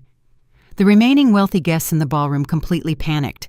Several women let out loud gasps, and a few men backed away quickly, putting as much distance as possible between themselves and the violent physical altercation. The pristine, elegant wedding reception had devolved entirely into a chaotic, violent crime scene. Marcus was still kneeling on the floor, entirely paralyzed by the sheer terror of what his foolish actions had ultimately caused. He watched his arrogant father-in-law lying helplessly on the ground, totally humiliated and physically dominated. This was the powerful, wealthy man Marcus had practically worshipped. This was the man he had eagerly betrayed his own loving mother to impress. Now Richard was nothing but a pathetic, struggling criminal pinned to the floor in front of his entire elite social circle. I slowly stepped forward, walking deliberately around the scattered legal papers until I was standing directly over Richard Davenport. I looked down at his incredibly red, sweating face pressed awkwardly against the floor. He glared up at me with pure, unadulterated hatred, his chest heaving as he desperately struggled to pull oxygen into his lungs. "You think you have won?" He gasped out, his voice muffled and strained against the heavy weight of the massive guard pressing into his back. "You think you are so incredibly smart, but you just ruined your own son's life to get to me. You are nothing but a vindictive, horrible monster." I stared down at him with absolutely no pity in my heart. I let a slow, incredibly cold smile completely take over my face. "You still honestly do not understand what has happened here tonight, Richard," I said, my voice projecting clearly over the sounds of Beatrice and Chloe sobbing loudly nearby. "You still think this was a sudden angry reaction to being slapped by your arrogant daughter. You think I discovered this massive theft yesterday and simply lashed out in blind emotional rage." I crouched down slightly, so my face was much closer to his sweating ear, making absolutely sure he could hear every single devastating syllable. "I knew about the missing money exactly 6 months ago," Richard first whispered loudly. "I knew the exact second Marcus foolishly forged my signature and initiated that massive corporate wire transfer. My security protocols immediately flagged the transaction, and Desmond brought the entire file directly to my desk the very next morning." Richard's eyes widened in absolute sheer horror as the terrible truth finally began to dawn on him. "You knew," he choked out, struggling weakly against the guard's firm grip. "If you knew 6 months ago, why did you not stop the transfer? Why did you just let him take the money? Because if I had simply stopped the transaction, then it would have only been a pathetic minor internal family dispute." I explained, my voice completely devoid of any human mercy. "Marcus would have just gotten a severe scolding, and you would have simply looked for another foolish victim to actively scam. I needed to permanently eliminate your entire toxic family from my son's life and completely protect my corporate empire from your greedy hands forever. So I intentionally let the massive money transfer go completely through. I deliberately let you plan this incredibly extravagant wedding. I let you invite 400 of your most elite wealthy friends. I patiently waited while you actively spent that stolen corporate money across multiple different state lines and enthusiastically moved the remaining funds into offshore international accounts. You arrogantly thought you were playing a highly sophisticated game of chess against a completely clueless poor woman from the hood." I continued, my voice steady. "But you were never even playing the game at all. You were just a pathetic pawn, happily walking directly into a trap I built specifically for you. I wanted you to feel completely untouchable right up until the exact moment I took absolutely everything away from you in front of everyone you desperately care about impressing. You see, Richard simply stealing money from your mother is a tragedy, but moving stolen corporate millions across state lines and international borders instantly elevates the simple crime into a massive federal felony. I completely engineered this entire situation to actively trap you in an inescapable federal wire fraud conspiracy." Richard stopped struggling completely. His breathing grew incredibly shallow as the terrifying reality of his permanent absolute ruin fully settled into his bones. He had happily walked right into a federal prison sentence. The ballroom was completely silent, except for the heavy breathing of the broken men on the floor. Then a faint piercing sound began to cut through the quiet night air outside the massive estate windows. It started as a low, distant wail and quickly grew into a loud, deafening mechanical scream. It was the distinct, overlapping sounds of multiple heavy sirens rapidly approaching the main gates. But these were absolutely not the standard sirens of the local city police department. Suddenly, a long line of heavily armored black sport utility vehicles violently pulled up the long driveway, their bright red and blue lights flashing intensely through the large glass windows. The Federal Bureau of Investigation had finally officially arrived. The loud mechanical wail of the heavy sirens outside completely shattered whatever tiny, fragile illusion of high society remained in the grand ballroom. The flashing red and blue lights pierced through the large glass windows, violently sweeping across the pale, terrified faces of the remaining wealthy guests. For a brief, agonizing second, nobody moved. Then, absolute, pure, chaotic panic erupted. The elite guests suddenly realized that being present during a federal raid would attach their names to a criminal investigation. They did not care about the Davenport family or the ruined wedding anymore. They only cared about protecting their own fragile reputations and their own massive bank accounts. A wealthy investment banker in the front row dropped his expensive crystal glass, letting it shatter into 100 tiny pieces on the marble floor. He violently shoved his own wife aside and sprinted frantically toward the main double doors. That single cowardly action triggered a massive stampede. 400 of the most privileged, powerful people in the city instantly devolved into a terrified, desperate mob. Women in silk gowns tripped over each other, crying out as they clawed toward the exits. Men in custom-tailored suits aggressively pushed the elderly aside, knocking over heavy wooden chairs and destroying the beautiful floral arrangements.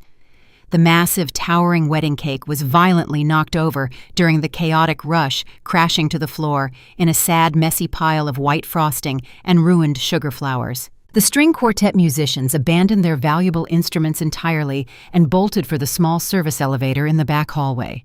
Mr. Higgins, the terrified estate manager, was desperately trying to direct the fleeing crowd, but he was quickly pushed aside and completely ignored.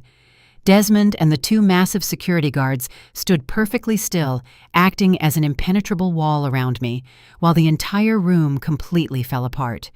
We simply watched the pathetic display of wealthy cowardice with complete, absolute disgust. Marcus remained exactly where he was kneeling helplessly on the cold floor, while the stampeding guests literally ran right past him. A few people stepped on the long train of Chloe's expensive wedding dress, tearing the delicate fabric as they rushed blindly toward the exits. The heavy oak doors were violently thrown open, and a panicking crowd spilled into the night air, desperately running toward their leased cars. The crunching sound of vehicles backing into each other in the dark parking lot echoed clearly through the open doors. The flashing emergency lights outside illuminated the absolute destruction they left behind inside my property. The room looked exactly like a severe disaster zone. Overturned tables, broken crystal, and torn silk littered the shiny marble floor. The Davenport family was now completely, entirely abandoned by the very same superficial people they had desperately sacrificed everything to deeply impress. They were totally alone. Chloe watched her elite, wealthy friends actively abandon her in her darkest hour of absolute desperate need. The terrifying reality of the approaching federal agents finally broke through her thick, heavy layer of extreme arrogance and profound entitlement. She realized that her father was not going to magically save her, and her powerful social circle had completely rejected her existence. She slowly turned her tear-stained face toward me. Her perfectly styled blonde hair was now completely ruined and falling in messy, tangled strands across her flushed, sweating face. Her expensive designer makeup was smeared darkly around her panicking blue eyes, making her look entirely unhinged. She took a deep, shaky breath and slowly crawled across the cold, hard marble floor toward me. She completely ignored her broken husband kneeling just a few feet away. She dragged her heavy, torn wedding dress behind her like a massive, weighted anchor. She stopped right at my feet and aggressively threw herself forward, dropping completely onto her bare knees. She reached her shaking hands out and desperately grabbed the hem of my simple navy blue dress. "Please," she sobbed loudly, her voice echoing terribly in the newly emptied ballroom. "Please, Mrs. Sterling, I am begging you to stop this right now." Her loud, hysterical crying was physically uncomfortable to witness, but I did not step away from her desperate, grasping hands. "I will do absolutely anything you want me to do," Chloe continued screaming, her voice cracking painfully with sheer terror. "I will sign the strict corporate annulment papers right this exact second. I will officially erase this entire fraudulent marriage today. I will publicly apologize to you in front of everyone we know. I will get down on my hands and knees and scrub your floors if that is what you demand from me. Just please call your powerful lawyers and tell them to stop the federal agents from coming inside." Her crying became so violently intense that she could barely form coherent sentences. "Please do not let them physically take my parents away in handcuffs," she wailed loudly, tears pouring heavily down her ruined face. "My mother will absolutely die if she has to go to a terrible federal prison. My father simply made a foolish, desperate mistake because we were losing our beautiful family home. We were just so incredibly scared of being poor and losing our high social status. We did not truly mean to hurt you or Marcus. We just desperately needed the money to survive in our expensive elite world. I promise we will somehow pay back every single stolen dollar if you just give us a chance to quietly fix this terrible, awful mess. Please have some basic human mercy on us." She looked up at me with wide, terrified eyes, pleading desperately for a miraculous salvation that she absolutely did not deserve. Her heavy sobs shook her entire fragile body. She was utilizing the exact same manipulative tears she had probably used her entire privileged life to completely avoid any real serious consequences for her horrible, cruel actions. Beatrice Davenport was still kneeling beside her husband, weeping loudly and helplessly, echoing her daughter's pathetic, desperate pleas. But their late pathetic apologies were completely, entirely empty. They were absolutely not genuinely sorry for the massive, terrible crimes they had willingly committed or the horrific racist things they had confidently said. They were only incredibly sorry that they had been finally caught by the very same black woman they had so proudly and publicly humiliated just an hour ago. I looked down at the hysterical, crying bride, desperately clutching the bottom of my simple dress. I did not feel a single ounce of pity or warmth in my heart for her pathetic situation. I slowly and deliberately crouched down so my face was perfectly level with hers. I ignored the loud wailing of her mother and the heavy, defeated breathing of her pinned father. I looked directly into Chloe's panicked, terrified blue eyes. My own expression remained an impenetrable mask of absolute, cold, calculated business resolve. I reached out and gently but firmly peeled her shaking fingers off the fabric of my clothing. "You do not get to beg for mercy after you have already gleefully pulled the trigger, Chloe," I said, my voice dropping to a terrifying, ice-cold whisper that sliced completely through her loud, hysterical sobbing. "You stood right there in your expensive silk gown and violently slapped my face in front of 400 people. You confidently called me a pathetic old woman who absolutely did not belong in your beautiful, elegant world. You loudly told me to take my cheap thrift store clothes and go directly back to the poor hood where I belonged. You explicitly stated that absolutely nobody wanted me present at this joyous celebration." I paused for a brief second, letting my harsh words sink deeply into her panicking mind. "You happily mocked my son's heritage and eagerly planned to completely erase his entire family history the very second you secured my massive bank accounts. You actively tried to destroy my legacy to fund your fake superficial lifestyle." I slowly stood back up, towering entirely over her kneeling, broken form. "I am not ruining your perfectly planned wedding day, Chloe," I stated firmly, looking down at her tear-soaked face. "I am simply respecting your very clear and loudly expressed wishes. You aggressively demanded that I leave your beautiful elite presence and return to my own world. So I am simply taking my entire massive world back from you today." The heavy oak doors of the ballroom suddenly burst wide open with a massive, violent crash. A dozen heavily armed federal agents, wearing dark tactical gear and bright yellow jackets, aggressively stormed into the ruined reception hall. Their heavy black boots pounded loudly against the shiny marble floor, completely shattering the remaining silence. They swiftly bypassed the crying bride and marched directly toward the two security guards, holding the broken man down. The lead federal agent immediately pulled out a pair of heavy steel handcuffs, glaring down fiercely. "Richard Davenport, you are under arrest for massive federal wire fraud." The heavy steel handcuffs clicked loudly around Richard Davenport's wrists, sealing his absolute downfall with a harsh metallic snap. The federal agents roughly hauled the large, sweating man up from the cold marble floor. His expensive custom-tailored tuxedo was entirely ruined, covered in dust, and wrinkled beyond repair. He did not look like a wealthy, powerful patriarch anymore. He just looked like a pathetic, defeated criminal who had finally been caught in his own massive web of lies. Beatrice Davenport continued to weep loudly on the floor, clutching at the pant legs of the federal agents, begging them to release her husband. The agents completely ignored her desperate, frantic pleas and began marching Richard directly toward the shattered wooden double doors of the grand ballroom. The flashing red and blue lights from the sport utility vehicles outside illuminated his deeply humiliated face as he was marched out into the cold night air. The remaining federal agents began securing the room and gathering the scattered legal documents that Richard had thrown into the air just moments before. I watched the pathetic man completely disappear into the darkness outside, feeling a profound sense of justice settling over my empire.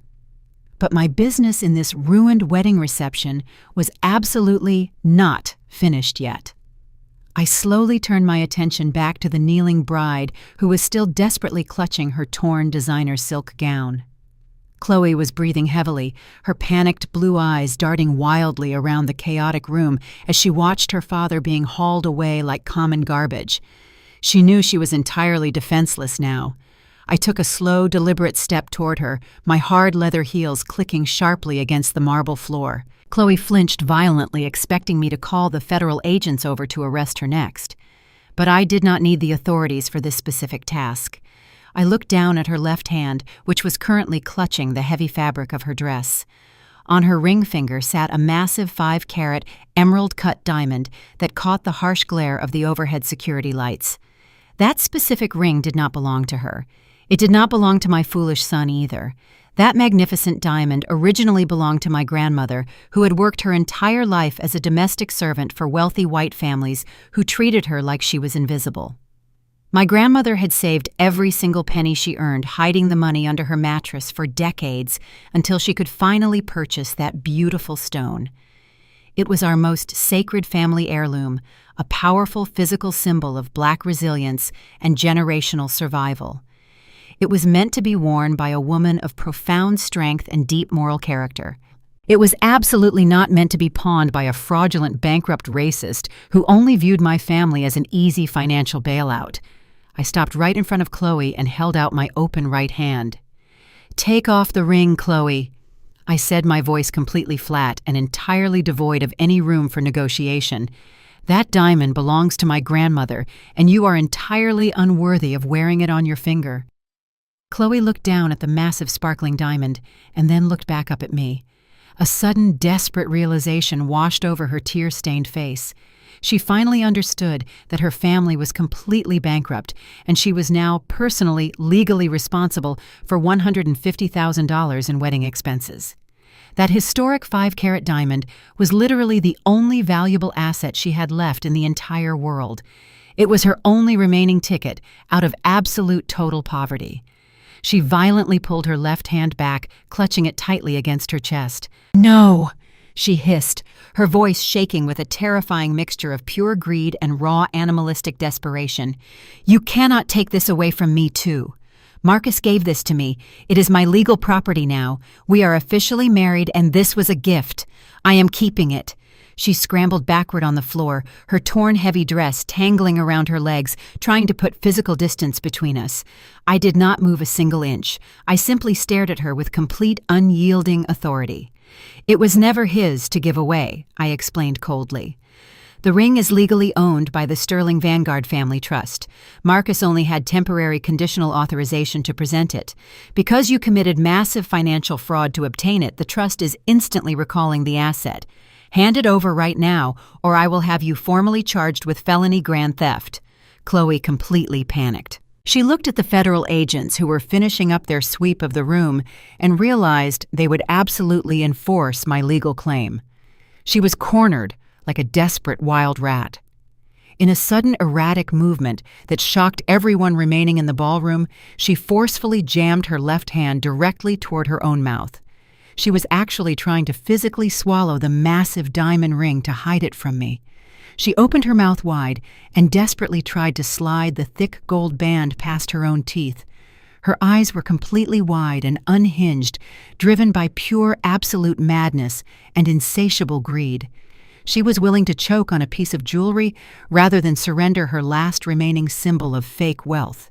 Before I could even react to her disgusting feral behavior, 2 female federal agents who had been monitoring the intense situation immediately rushed forward. They moved with incredible speed and professional physical force. The 2 female agents violently tackled Chloe to the hard marble floor. Chloe let out a muffled, high-pitched shriek as she hit the ground. One agent immediately grabbed Chloe's jaw, prying her mouth open, while the other agent forcefully grabbed her flailing left arm. It was an incredibly pathetic and entirely undignified struggle. Chloe kicked her legs wildly, her expensive designer wedding gown ripping even further as she fought aggressively against the trained federal officers. She growled and spat like a rabid feral dog, entirely abandoning any remaining pretense of high society elegance. "Spit it out right now," one of the federal agents commanded, loudly applying sharp physical pressure to a specific nerve point on Chloe's neck. Chloe gagged loudly, choking on her own spit and the cold metal of the ring. Finally, unable to withstand the intense physical discomfort, she coughed violently and spat the heavy diamond ring out onto the marble floor. The ring clattered loudly, sliding a few inches away from her face, covered in her saliva. The second federal agent immediately placed a heavy tactical boot firmly in the middle of Chloe's back, pinning the struggling bride completely flat against the floor. The agent calmly reached down with a gloved hand, picked up the family heirloom and wiped it clean with a cloth before respectfully handing it directly to me. I took the cold, heavy diamond and dropped it safely into my small leather purse, closing the golden clasp with a satisfying click. Chloe was sobbing hysterically into the marble floor, completely physically restrained by the officers. The sheer total humiliation of being physically subdued and stripped of her stolen jewelry finally broke through the paralyzed shock of my son. Marcus had been kneeling silently this entire time, but watching his new wife behave like a deranged criminal over a piece of our sacred family history finally snapped him back to reality. He slowly pushed himself up from the floor, his expensive tuxedo hanging loosely on his defeated frame. He stared at the woman he had sacrificed his entire life to marry. He finally saw her for the disgusting, greedy monster she truly was. He took a stumbling step toward her, his face twisting with profound anger and deep, agonizing betrayal.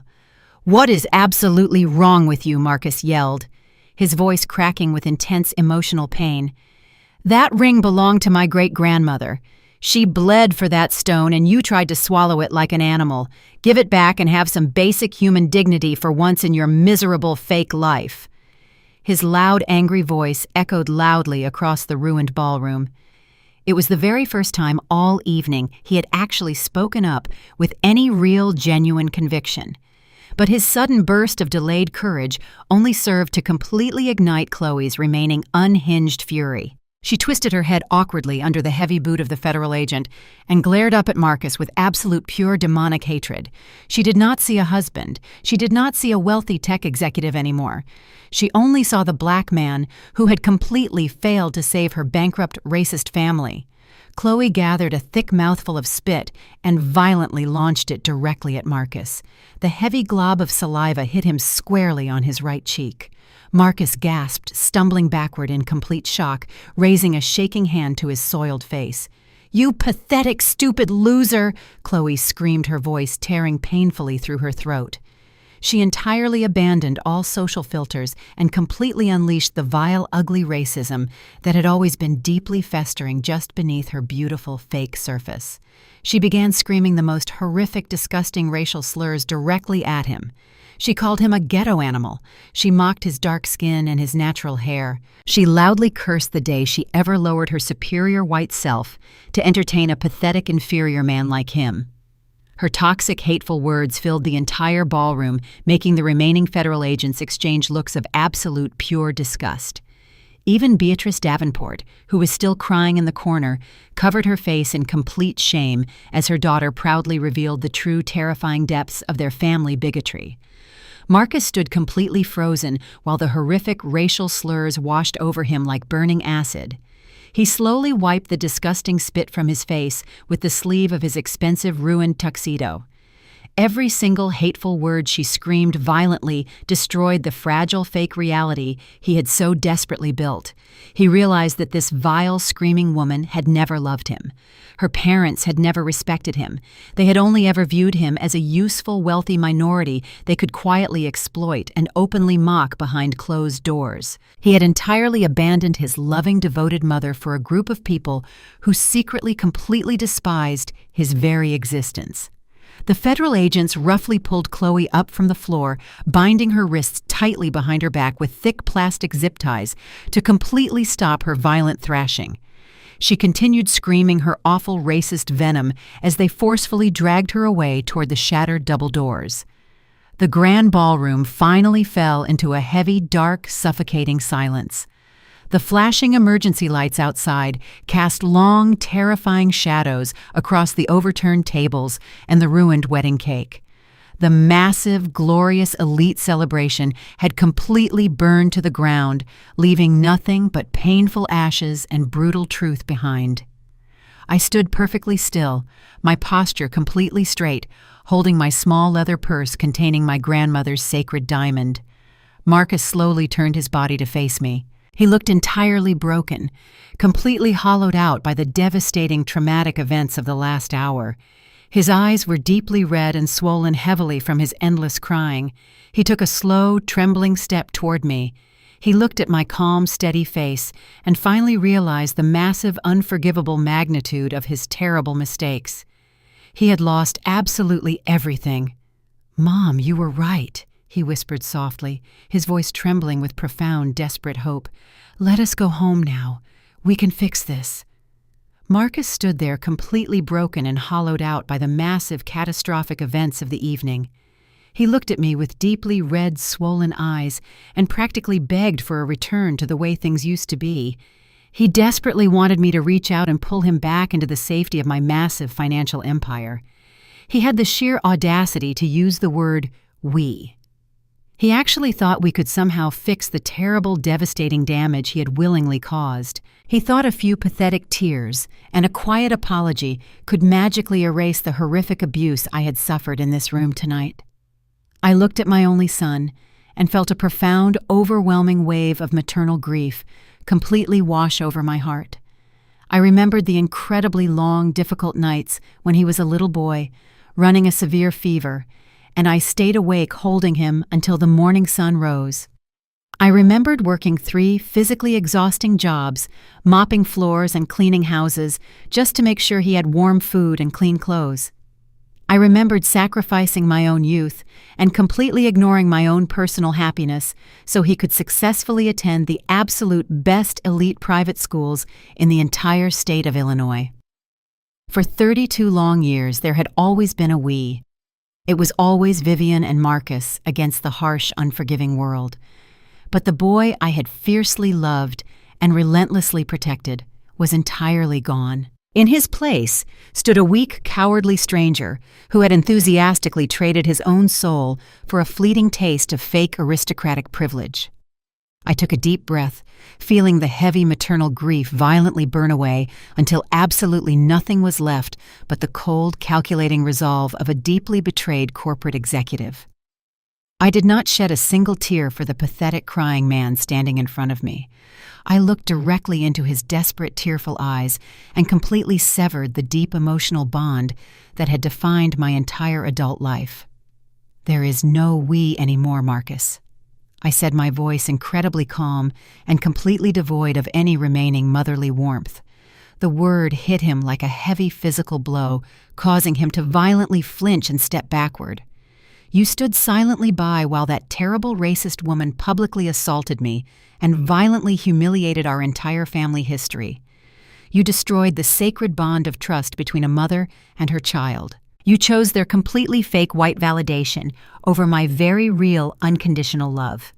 You willingly participated in a massive federal crime just to buy a beautiful empty house for a woman who viewed you as nothing more than a highly useful ATM machine.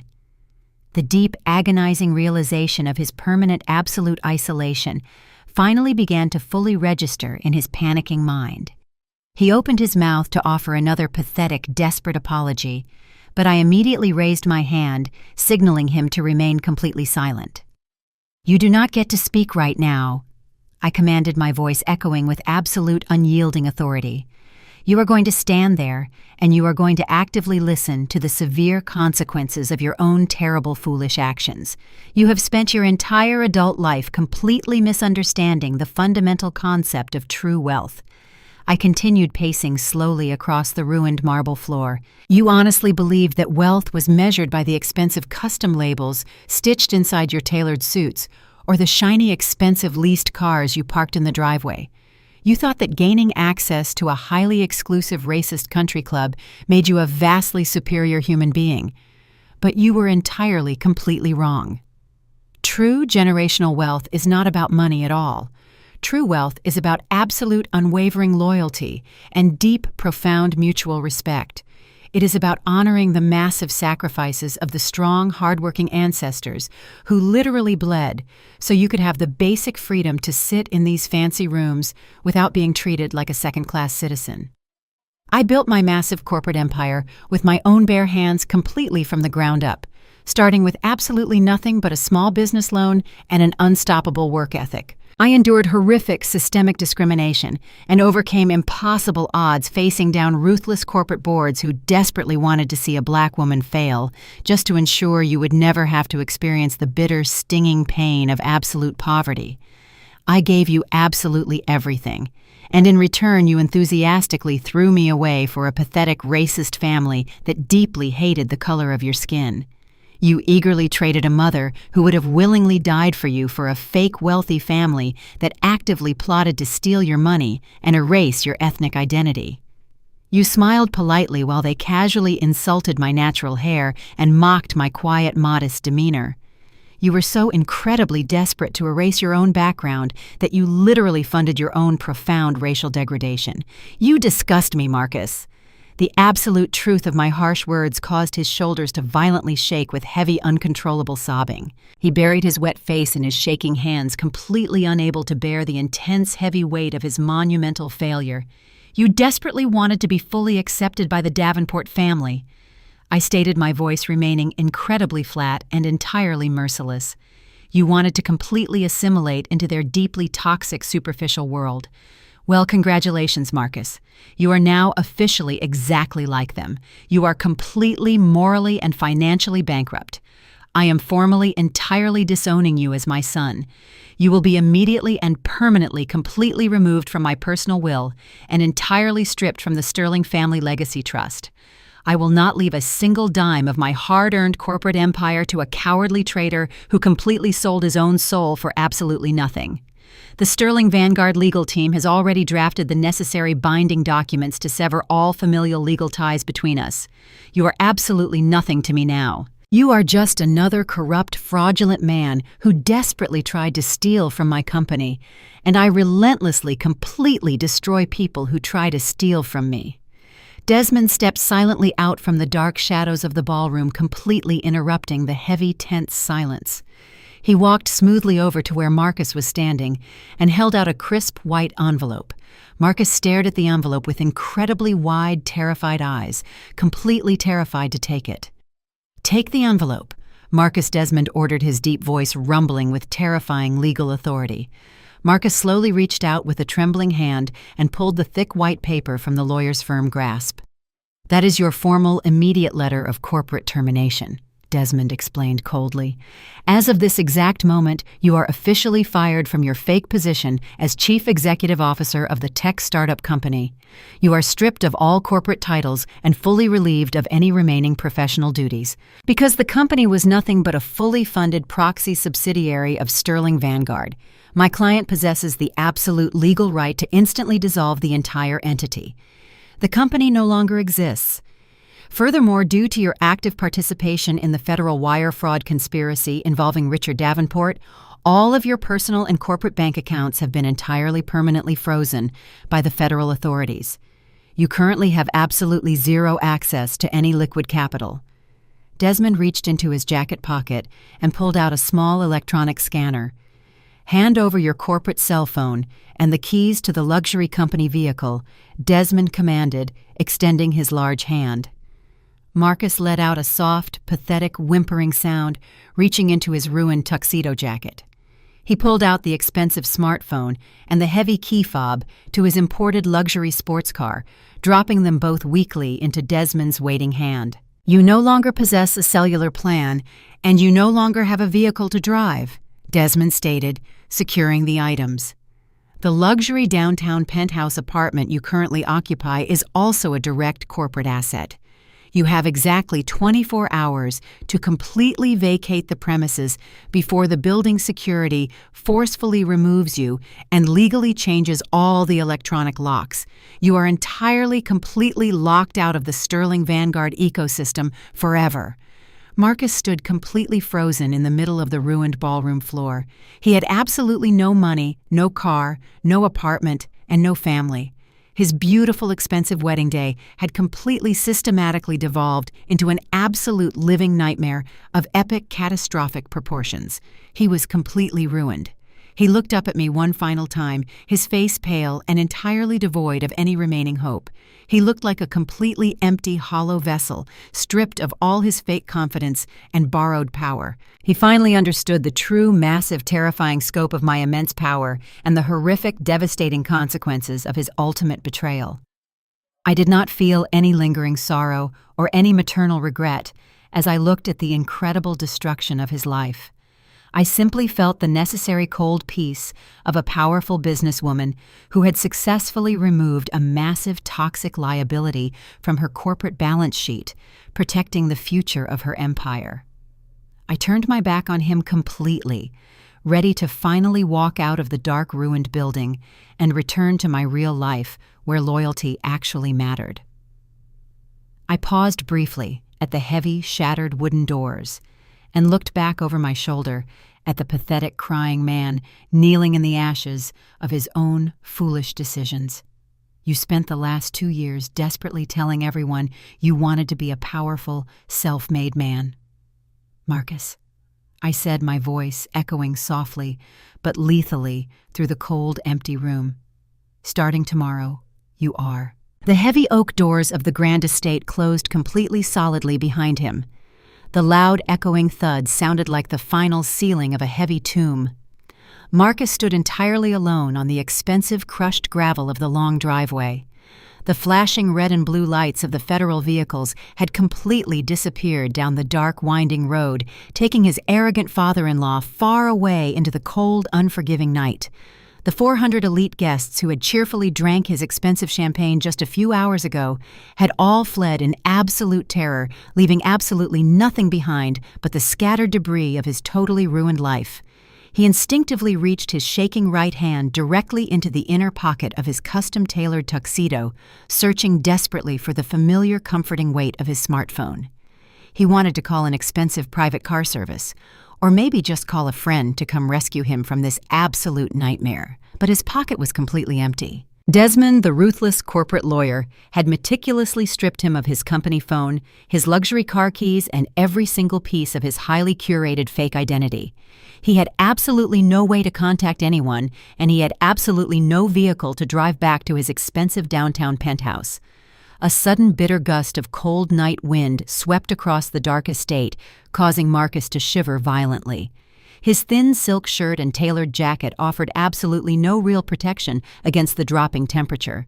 He looked down the long, dark suburban road leading away from the massive iron gates of the property. The highly exclusive, wealthy neighborhood had been intentionally designed to keep unwanted normal people entirely out. There were absolutely no public sidewalks, no streetlights, and no passing taxis in this deeply secluded area of extreme wealth. If he wanted to find any shelter at all, he was going to have to physically walk back to civilization. He took his first heavy step onto the dark asphalt. Every single step he took felt like a harsh, agonizing reminder of his own monumental foolishness. The expensive imported leather dress shoes he wore were specifically designed for standing elegantly on soft carpets and polished marble floors, not for marching miles down a rough, dark highway. Within the first 20 minutes, the stiff leather began painfully digging directly into his bare heels, violently blistering his skin with every single movement. He walked for what felt like endless hours, entirely swallowed by the pitch-black darkness of the wealthy suburbs. He passed massive silent mansions hidden securely behind tall brick walls and heavy iron gates. These were the exact same sprawling, beautiful homes he had desperately sacrificed his own devoted mother to somehow access. Now he was nothing but a pathetic, invisible ghost wandering aimlessly outside their locked gates, entirely rejected by the very same elite world he had foolishly worshipped. His legs ached terribly, and his lungs burned from the freezing night air, but he kept dragging his bleeding feet forward because he had absolutely nowhere else to go. He was a completely broken man, wandering endlessly in the freezing dark night. He finally reached a brightly lit commercial intersection located on the far edge of the wealthy town. A rundown, cheap roadside motel sat sadly right next to a glowing 24-hour gas station. The bright neon sign above the motel office violently flickered, casting a harsh, artificial red light across the dirty, cracked pavement. Marcus pushed his exhausted, freezing body through the heavy glass door of the small motel lobby. The cramped room smelled strongly of stale cigarette smoke, old coffee, and floor cleaner. A tired older clerk, sitting behind a thick plexiglass window, barely looked up from his small television screen. Marcus slowly approached the low counter, feeling a deep, profound sense of heavy shame completely washing over his exhausted, trembling body. He quietly cleared his dry, raw throat and politely asked the clerk for the absolute cheapest room available tonight. The tired clerk slowly looked up and stared at the pathetic man standing before him. Marcus was covered in sweat and dirt, his expensive tuxedo completely ruined, and his face deeply stained with hours of heavy crying. The clerk muttered that a standard single room cost exactly $45 and demanded immediate payment up front before handing over any keys. Marcus instinctively reached into his back pocket and pulled out his expensive designer leather wallet. He pulled out his premium black corporate credit card and confidently slid it under the small opening in the thick glass partition. The clerk lazily took the heavy metal card and swiped it through the old, dusty credit machine. The machine immediately beeped loudly, displaying a bright red declined message on the digital screen. Marcus felt his entire stomach drop violently toward the dirty floor. He desperately asked the clerk to please run the heavy metal card just one more time, insisting there must simply be some kind of terrible network mistake. The clerk sighed heavily, his face twisting with visible annoyance, and swiped the premium card a second time. The exact same loud, negative beep echoed through the quiet, smoky lobby. The corporate accounts were completely frozen solid, just as the ruthless lawyer Desmond had explicitly promised earlier that evening. Marcus was standing in a dirty $40 motel lobby, wearing a $10,000 ruined tuxedo with absolutely zero access to any money in the entire world. The tired clerk slid the useless black card back under the glass window, looking at Marcus with a terrible mixture of deep pity and extreme irritation. "You need to provide another form of payment, or you need to leave my lobby right now," the clerk said, his voice completely flat and devoid of any real sympathy. Marcus frantically dug through the completely empty compartments of his expensive leather wallet, desperately hoping to miraculously find a stray $20 bill hidden somewhere inside. But there was absolutely no cash. He had relied on the massive corporate accounts for absolutely everything in his fake, luxurious life. He finally fully realized the absolute terrifying truth of his current situation. His entire carefully constructed identity had been successfully frozen and permanently erased from the world. Desperate and violently shaking from the freezing cold temperature, Marcus desperately looked down at his own left wrist. He was still wearing the incredibly heavy, expensive platinum luxury watch that I had proudly purchased for him. I had given him that beautiful, magnificent timepiece on the exact day of his 30th birthday. It was a deeply meaningful gift, representing all the massive sacrifices I had made to ensure he became a highly successful, independent man. He slowly unclasped the heavy platinum band with his trembling fingers. He pushed the beautiful, expensive watch directly under the thick glass window, desperately begging the deeply confused motel clerk to just take the valuable item as payment for a single night of safe shelter. The clerk looked down at the luxury timepiece and then looked back up at the pathetic, crying man standing in the ruined designer tuxedo. The clerk silently picked up the expensive watch and placed it securely inside a locked drawer behind the counter. He then silently handed Marcus a heavy, physical brass key attached to a cheap, faded plastic tag. Marcus dragged his thoroughly exhausted, broken body out of the smoky lobby and walked slowly down the dark, exterior concrete hallway until he finally found his assigned room number.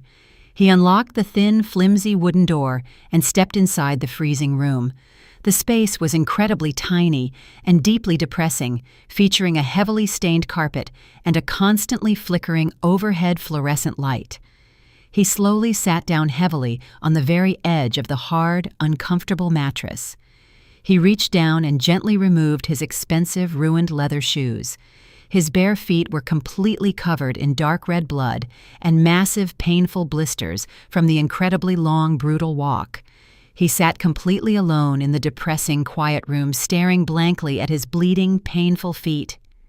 The devastating, crushing weight of his monumental, terrible betrayal finally fully settled heavily onto his tired shoulders. He actively processed the horrific, undeniable reality of his own foolish decisions. He had willingly traded his own devoted mother's deeply unconditional pure love and endless financial support for a dirty, stained mattress in a cheap roadside motel. He had absolutely nothing left to his own pathetic, ruined name anymore today. Every single choice he made today was a terrible mistake. He was totally, entirely alone in the dark, missing her deeply, while the cold wind howled very loudly outside. He desperately needed some noise to drown out the suffocating silence of his racing thoughts today. He slowly reached over and turned on the cheap old motel television resting on the dusty wooden dresser. The cracked screen buzzed loudly before finally settling on the midnight local television news broadcast. The serious breaking news anchor looked directly into the camera lens. Marcus froze completely on the bed. The anchor slowly said his father-in-law, Richard Davenport's, full name out loud to the audience. The massive, devastating media leak had already begun its complete public destruction of their entire family forever. The fluorescent lights of the federal building basement buzzed loudly overhead, casting a sickly, artificial glow across the sterile, windowless interrogation room. The concrete walls were painted a depressing shade of institutional gray, designed to break the fighting spirit of anyone sitting inside. Richard Davenport was firmly anchored to a cold metal table that was bolted directly to the bare floor. His fleshy wrists were bound together by heavy steel handcuffs that dug sharply into his skin every time he angrily shifted his considerable weight. The expensive custom-tailored tuxedo he had proudly worn to his daughter's lavish wedding reception was now ruined beyond any hope of repair. The crisp white silk shirt was stained with dark patches of sweat and covered in gray dust from the grand ballroom floor where my security guards had violently pinned him down. His black silk bow tie hung loosely around his thick red neck, entirely undone. Richard was sweating aggressively, his chest heaving violently as he desperately struggled to suck enough recycled air into his panicked lungs. Two veteran federal agents, wearing immaculate dark suits, stood silently on the opposite side of the table, unfazed by his loud, aggressive, desperate outbursts. Richard slammed his bound hands against the hard metal surface, causing the steel chains to rattle loudly in the small room. He demanded to be released immediately, screaming at the top of his lungs that they were making a career-ending mistake. He loudly insisted over and over that he was a highly respected, wealthy man of immense social standing who did not belong in a filthy concrete basement like a common criminal. He arrogantly demanded his smartphone so he could call his high-powered lawyers from his prestigious country club who would sue the federal government for tens of millions of dollars in personal damages. He desperately tried to throw his fake social weight around, claiming that he was close personal friends with the local city mayor and several prominent municipal judges who regularly attended his exclusive dinner parties. He threatened the two silent federal agents, promising them both that he would personally ensure they were fired and permanently blacklisted from all law enforcement agencies before the sun came up tomorrow morning.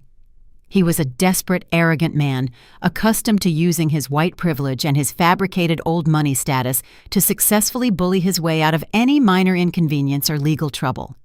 He simply could not fathom the undeniable reality that his fake elite power was entirely useless in this cold, unforgiving environment.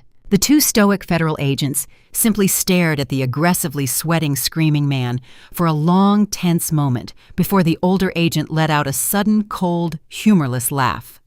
The dry, harsh, mocking sound silenced Richard instantly, cutting through his frantic threats like a freshly sharpened knife. The older agent slowly leaned forward, placing both of his hands flat on the metal table, and looked Richard directly deep into his panicked, bloodshot eyes. He calmly explained that the local city mayor and the municipal judges had zero legal jurisdiction over an international federal wire fraud conspiracy. He told Richard that his prestigious country club lawyers were completely unequipped to handle a federal criminal indictment of this magnitude, and that they were likely already ignoring his phone calls to protect their own pristine reputations. The younger agent reached down into his leather briefcase and pulled out a massive, heavy black binder. He dropped the thick binder directly onto the metal table with a resounding, violent slam that made Richard flinch backward in his metal chair.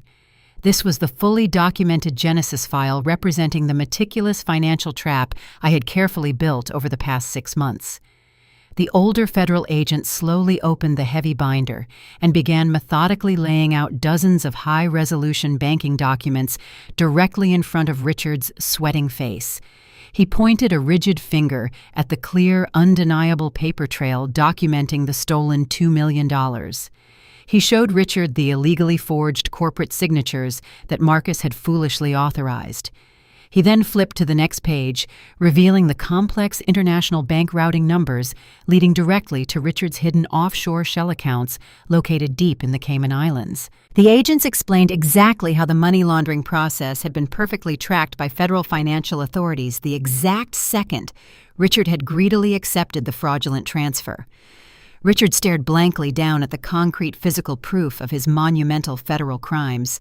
The terrifying reality of the horrific situation washed over his trembling, sweating body. The meticulous paper trail was perfectly documented, leaving absolutely zero room for any clever legal loopholes or manipulative lawyer tricks. He finally realized that he had walked right into an inescapable, highly sophisticated legal trap, perfectly designed by a brilliantly ruthless corporate billionaire.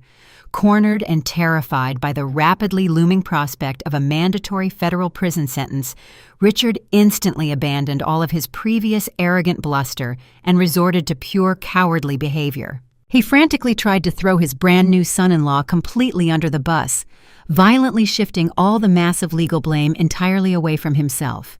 He leaned forward, straining painfully against his steel handcuffs, and angrily claimed that the black kid had intentionally masterminded the entire fraudulent financial scam. He viciously insisted that Marcus was the legitimate chief executive officer of the tech company, and that Marcus had maliciously tricked him into signing the terrible commercial real estate investment documents. He desperately painted himself as a highly gullible victim who had simply trusted a lying young criminal who wanted to marry his innocent daughter. He aggressively begged the federal agents to immediately arrest Marcus instead, claiming that Marcus was the true dangerous criminal who had stolen from his own wealthy mother. The older federal agent simply shook his head, looking at Richard with pure, unadulterated disgust. The agent calmly explained the complex legal realities of corporate proxy holding structures.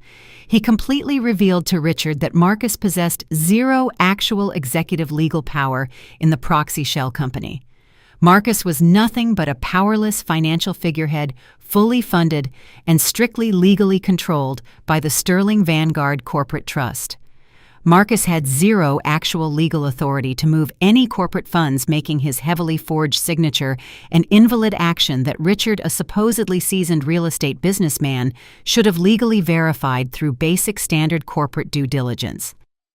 Because Marcus was legally powerless, Richard was legally recognized as the sole responsible adult who had knowingly accepted stolen corporate funds and intentionally moved them across international borders to hide them from domestic federal authorities. Richard was entirely alone in his crushing federal guilt. At that exact precise moment, 2 floors directly above the miserable cold basement, Beatrice Davenport was experiencing her own deeply profound public humiliation.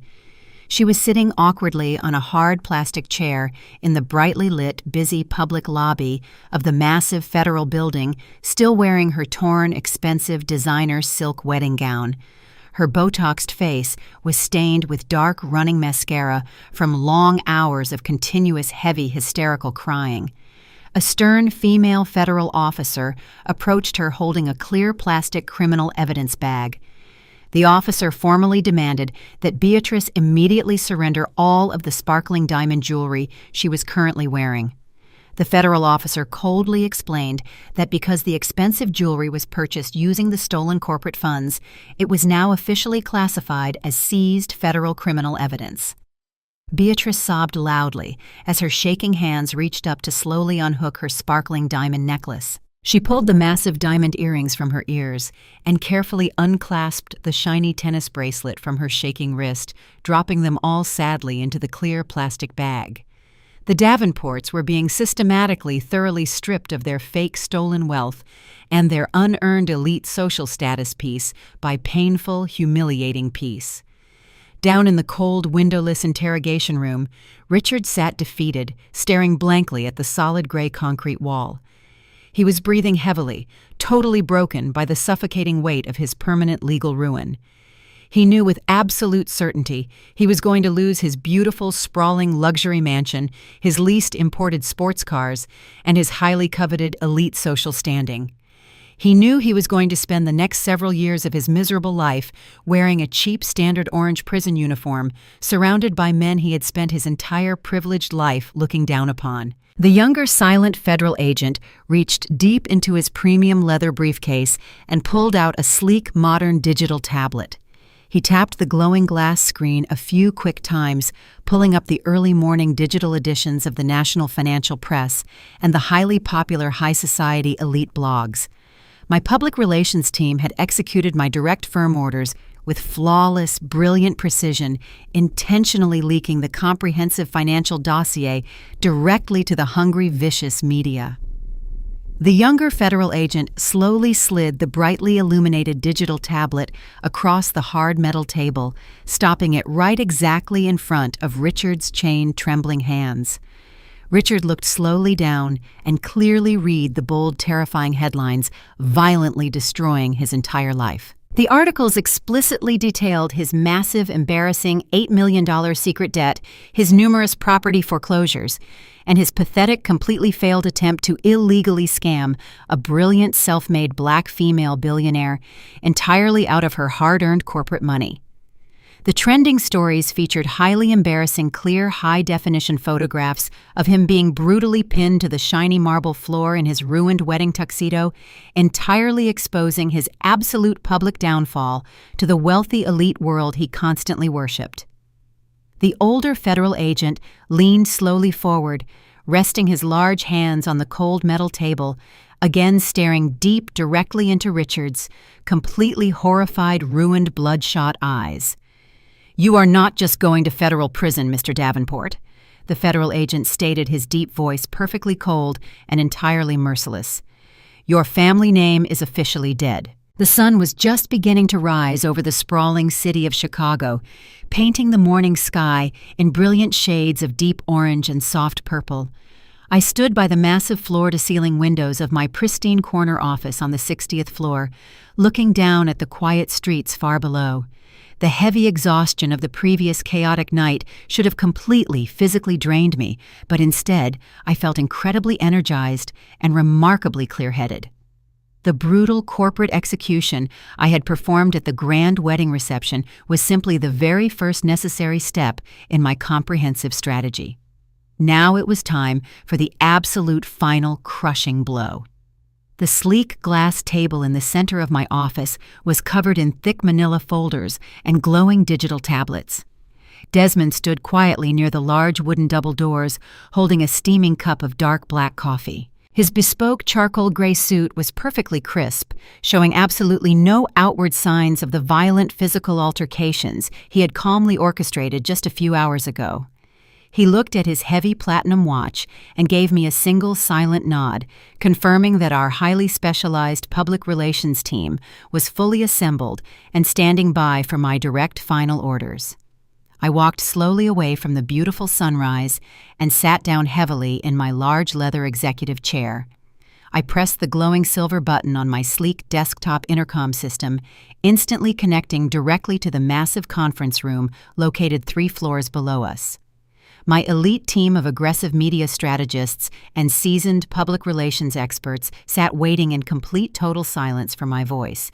I did not waste any time with polite morning greetings or unnecessary corporate small talk. I spoke clearly and calmly into the microphone, instructing the lead director to immediately completely unlock the digital vault containing the comprehensive Davenport financial dossier.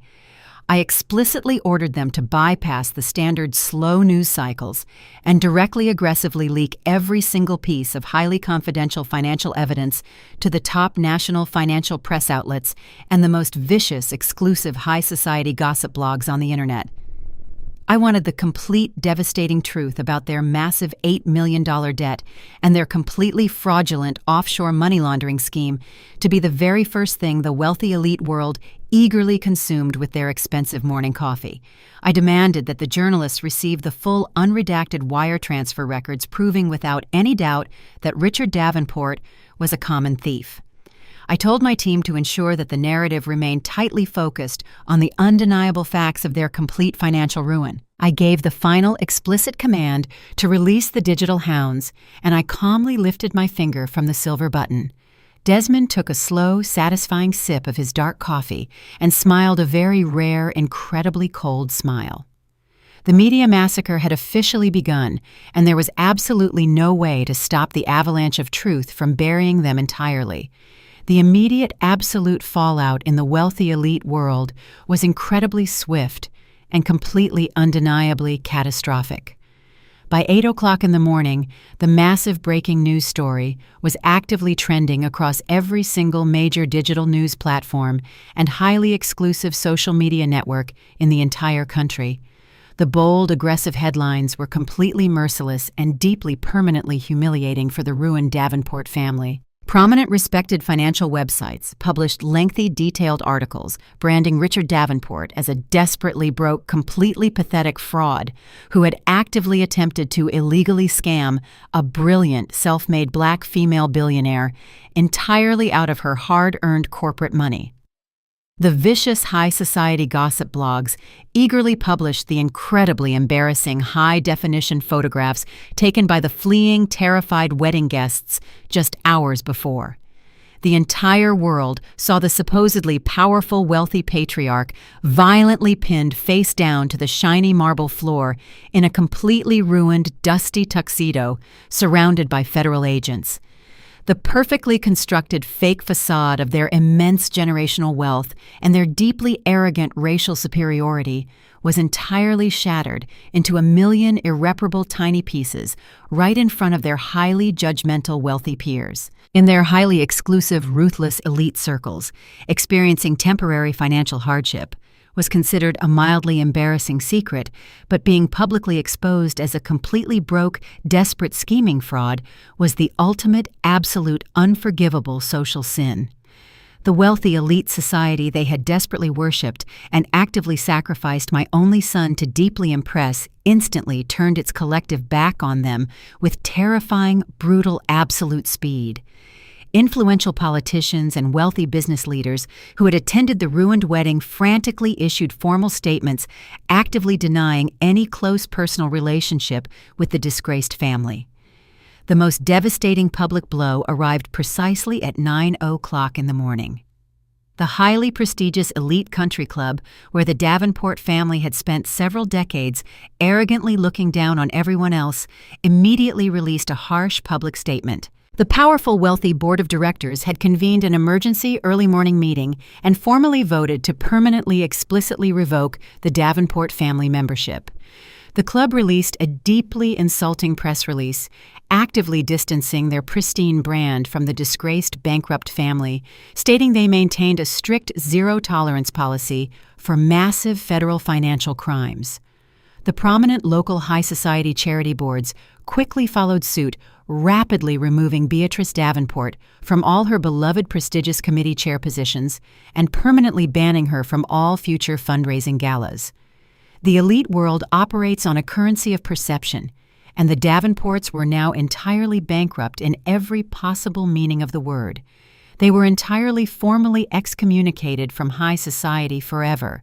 Their names were actively scrubbed from prestigious guest lists and elite social registries across the city. The people who had previously kissed their cheeks and praised their elegant taste now openly mocked their massive failures and laughed at their profound public humiliation. It was a perfectly executed absolute social slaughter, and I watched it all unfold live from the comfort of my warm office. While the devastating digital massacre actively ruined their permanent social standing, the harsh physical consequences rapidly arrived directly at their sprawling, heavily mortgaged estate. Just before noon, 3 massive industrial tow trucks aggressively pulled into the long, circular driveway of the Davenport mansion in broad daylight. The wealthy, judgmental neighbors stood quietly on their manicured green lawns and actively peeked through their expensive silk curtains, eagerly watching the incredible public humiliation unfold. The aggressive repossession agents did not care about the quiet dignity of the highly exclusive suburban neighborhood. They loudly hooked heavy metal chains directly to the shiny imported luxury sports cars that the Davenports had foolishly leased to maintain their completely fake wealthy image. Beatrice Davenport hid entirely out of sight deep inside the dark foreclosed mansion, completely refusing to answer the endlessly ringing telephone or face the aggressive loud reporters currently aggressively camping right outside her heavy front gates. I had explicitly instructed my public relations team to carefully, fiercely control the main underlying media narrative, ensuring my own pristine corporate reputation remained entirely untouched. I ensured the prominent national articles heavily highlighted exactly how a completely fake, arrogant white family had deliberately tried to financially exploit black corporate excellence for their own selfish survival. The media eagerly embraced the powerful, compelling narrative, actively turning the Davenports into the absolute ultimate national symbol of pathetic dying entitlement and deeply profound moral bankruptcy. Editorial columns praised my swift, decisive action in actively protecting my vast empire from greedy leeches. The public discourse completely stripped the Davenports of any remaining dignity and fully exposed the ugly, toxic racism that had fueled their desperate, greedy scheme from the very beginning. Their total social standing was completely destroyed forever, leaving them with absolutely nothing but their crushing $8 million debt, a massive looming federal prison sentence, and the total complete loss of everything they valued. The loud mechanical grinding noises of the heavy tow trucks dragging the expensive vehicles out of the long driveway echoed perfectly across the manicured lawns. It was the loud, unmistakable sound of their absolute total defeat, ringing loudly for the entire wealthy neighborhood to clearly hear. They had absolutely nowhere left to hide, and absolutely no one left to call for any help. I stood up from my soft leather chair, feeling a deep, profound sense of necessary closure finally washing over my tired body. The massive corporate threat to my hard-earned empire was permanently neutralized. Suddenly, the heavy wooden doors of my quiet corner office quickly opened. Desmond walked swiftly back into the room, holding his sleek, corporate digital tablet tightly in his large hands. He did not look pleased. He stopped directly in front of my desk and frowned deeply, his dark eyes entirely focused on the glowing glass screen. "Ma'am," Desmond said, his deep voice carrying a sharp, tense edge. "Chloe is trying to fight back online right now. She just posted a crying video painting herself as the innocent victim." Chloe Davenport sat on the edge of her massive childhood canopy bed, clutching her expensive smartphone in her shaking hands. The large, sprawling bedroom was painted a soft pastel pink and filled with incredibly expensive stuffed animals and beautifully framed photographs of a wealthy, privileged life that absolutely no longer actually existed. She had spent the entire dark morning crying uncontrollably until her bright blue eyes were completely red and heavily swollen, but now she desperately needed to strategically use those very same tears to somehow save her rapidly dying public reputation.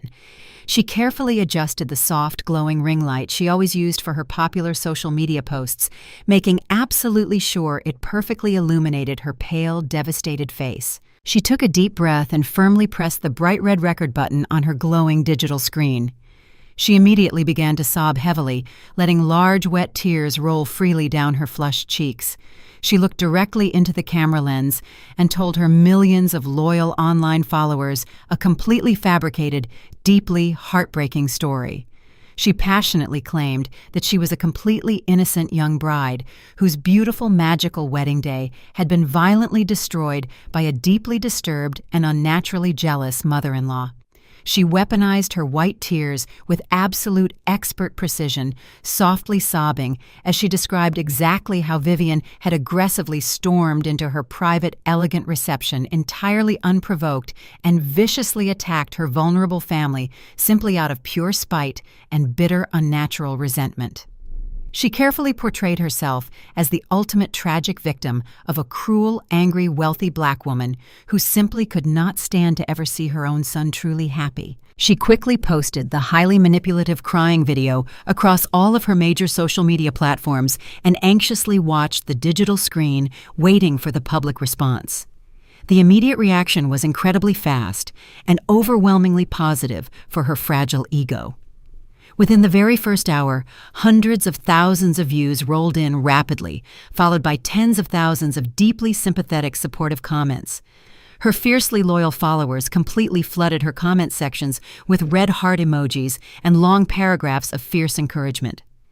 Chloe watched the supportive engagement numbers climb higher and higher, feeling a sudden surge of arrogant triumph washing over her tired body. She actually believed she had successfully manipulated the entire internet and won the digital war against my vast, powerful corporate empire. She slowly wiped her fake tears away and smiled a deeply vicious, incredibly proud smile. Many miles away in the quiet, highly sterile environment of my sleek corporate headquarters, Desmond sat patiently behind his multiple glowing computer monitors, carefully watching her pathetic fake narrative briefly flourish online.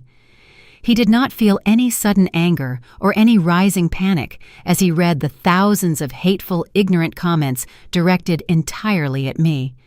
He simply waited calmly for her highly manipulative video to reach its absolute maximum global digital audience, ensuring that the entire connected internet was actively paying extremely close attention to her specific profile page. When her viewer engagement metrics finally hit their absolute highest peak, Desmond calmly reached out and flawlessly executed the devastating final countermeasure we had carefully prepared the night before. Using a highly secure encrypted network of anonymous international proxy servers, he simultaneously uploaded a massive high-definition video file to every single major social media platform, linking it directly to all of Chloe's currently trending hashtags. The video he ruthlessly released was the completely unedited, crystal-clear recording from her wild, lavish bachelorette party down in Cabo San Lucas. The pristine, brightly lit footage began playing automatically on millions of glowing screens across the entire globe, immediately completely shattering her carefully crafted innocent victim persona into dust. The internet watched in absolute horrified, stunned silence as the real, genuine Chloe Davenport lounged happily by a luxury infinity pool holding a colorful tropical drink and laughing maliciously with her wealthy, equally cruel bridesmaids. The massive digital audience heard her clearly and proudly admit that she absolutely did not love Marcus at all, and was only willingly marrying him because her totally bankrupt father desperately needed a massive, immediate financial bailout. They heard her completely casually dismiss her brand-new husband as a pathetic, useful idiot who was blindly, foolishly funding her lavish, expensive lifestyle.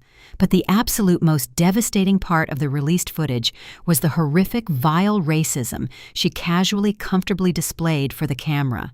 Millions of shocked viewers listened in pure, absolute disgust as the beautiful blonde girl on the screen casually dropped horrific racial slurs, completely mocking my son's heritage and loudly laughing about exactly how she planned to completely erase his ethnic background the very second she formally secured my massive corporate bank accounts. The stark, jarring contrast between the softly crying innocent victim from her morning video and the incredibly cruel racist monster fully exposed in the leaked Bachelorette footage was absolutely impossible for anyone to ignore or rationally deny.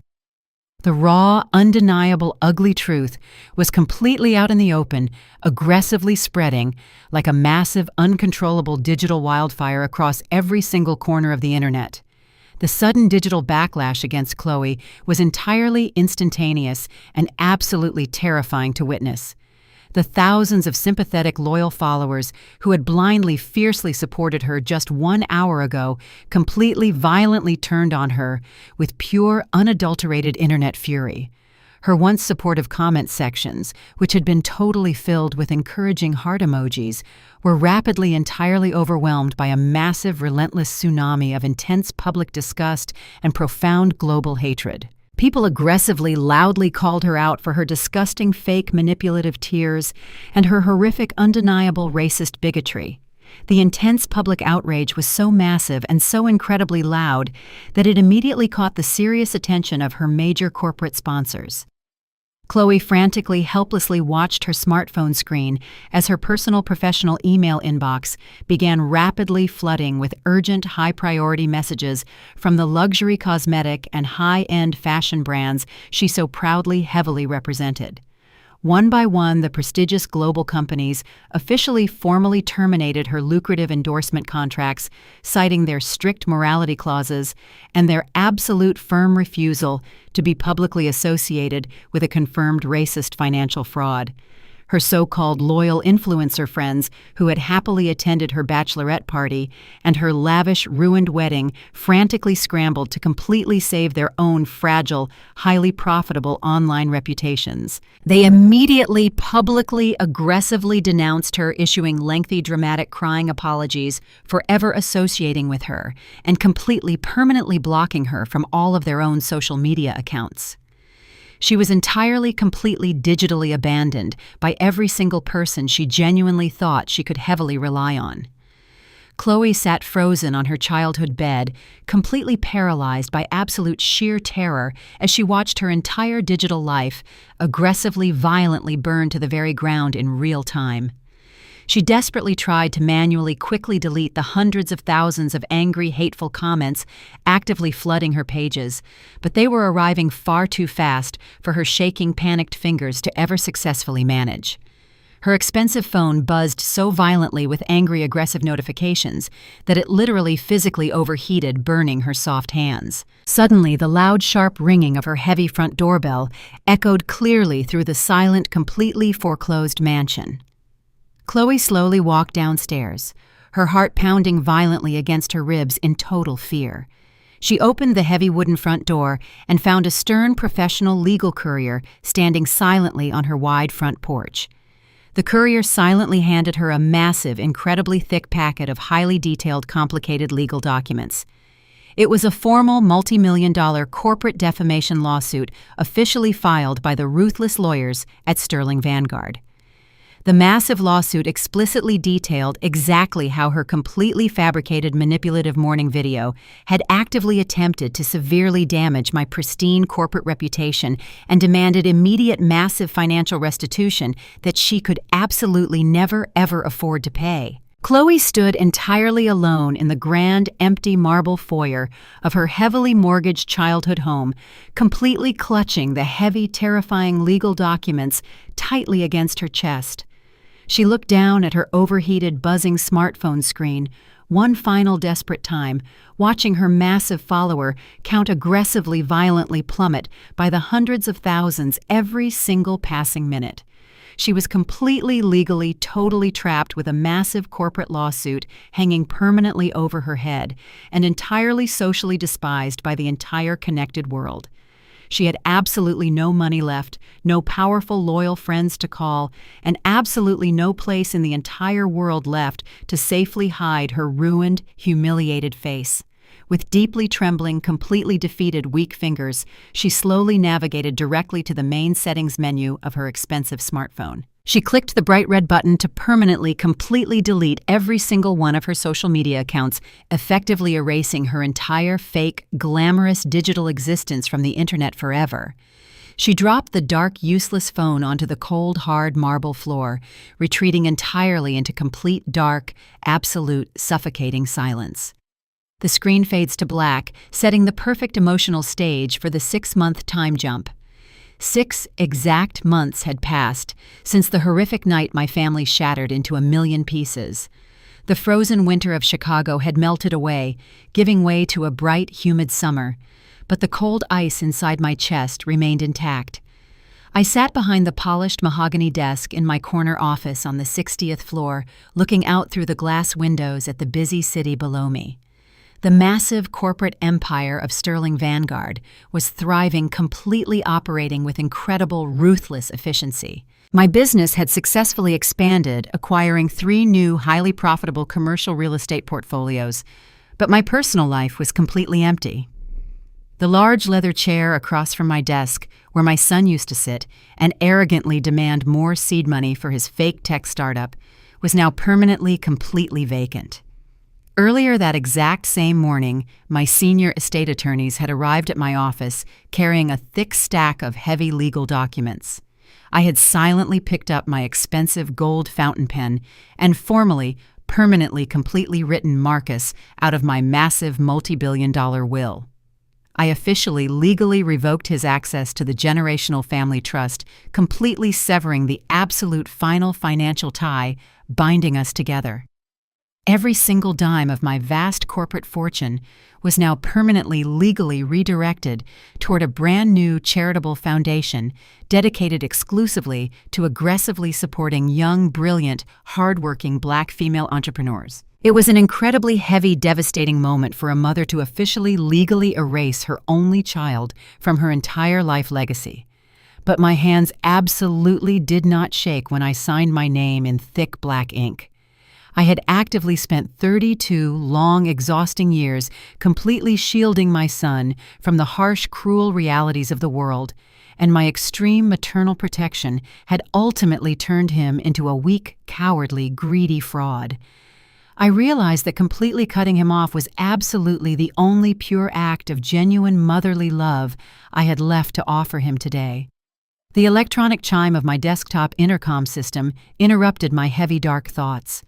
My executive assistant spoke softly, informing me that there was an urgent situation unfolding down in the main lobby. I swiped the glowing screen mounted directly into the surface of my wooden desk, pulling up the live security camera feeds from the ground floor. My breath hitched painfully in my throat. Standing directly in the center of the massive, pristine white marble lobby was Marcus. He looked absolutely unrecognizable. The arrogant, polished executive who used to wear $10,000 custom-tailored tuxedos and expensive luxury watches was entirely, permanently gone. In his place stood an incredibly exhausted, disheveled man wearing a cheap, faded blue uniform shirt and worn, heavy work boots. His shoulders were slumped, and his face was drawn and painfully thin, showing the physical toll of brutal manual labor and massive continuous stress. Following the total collapse of his fake elite life, Marcus had been completely saddled with massive, crushing legal debts and absolutely no corporate safety net to catch his hard, violent fall. He was currently working a grueling, low-paying 9-to-5 warehouse job just to barely afford a tiny, depressing rented room on the far south side of the city. He looked incredibly desperate, entirely broken, and deeply, overwhelmingly tired. He was currently actively arguing with the front desk receptionist, desperately, loudly begging her to just let him ride the private elevator up to my corner office. He kept repeating over and over that he just needed 5 short minutes to talk to his mother. 2 massive security guards immediately stepped completely out of the dark shadows and firmly, entirely blocked his path to the secure elevator banks. They were the exact same 2 highly trained men who had physically protected me from his screaming, arrogant father-in-law at the ruined wedding reception exactly 6 months ago. They crossed their massive, thick arms over their broad chests, staring silently down at my exhausted, ruined son with absolute, cold, professional indifference. Marcus desperately reached out, trying to physically push past the giant wall of solid muscle, but one guard simply smoothly shoved him backward, causing Marcus to stumble awkwardly and nearly fall onto the hard marble floor. He looked up at the glowing security camera mounted in the corner of the high ceiling, knowing exactly that I was actively watching him from above. He clasped his rough, blistered hands together, looking directly into the cold glass lens, silently, desperately pleading for me to magically save him from his miserable, heavy, crushing poverty. I sat frozen in my large leather executive chair, staring blankly at the bright digital screen. My entire heart physically ached inside my chest. The incredibly strong, overwhelming maternal instinct to press the silver intercom button and order my security guards to let my baby boy up to my office was almost completely unbearable. I wanted to rush down to the lobby and wrap my arms tightly around his shaking, exhausted shoulders. I wanted to pay off all of his crushing legal debts and put him safely back into a beautiful, expensive luxury penthouse apartment. I desperately wanted to wipe the dark circles from beneath his sad, desperate eyes and tell him that absolutely everything was going to be fine. A single hot tear managed to slowly escape my right eye, rolling silently down my cheek and dropping softly onto the polished mahogany desk. But I did not press the button. I firmly, entirely forced my trembling hand to remain completely flat against the cool wooden surface of my desk. I aggressively, violently swallowed the massive, heavy lump in my throat and forced myself to continue watching his absolute, painful, humiliating struggle.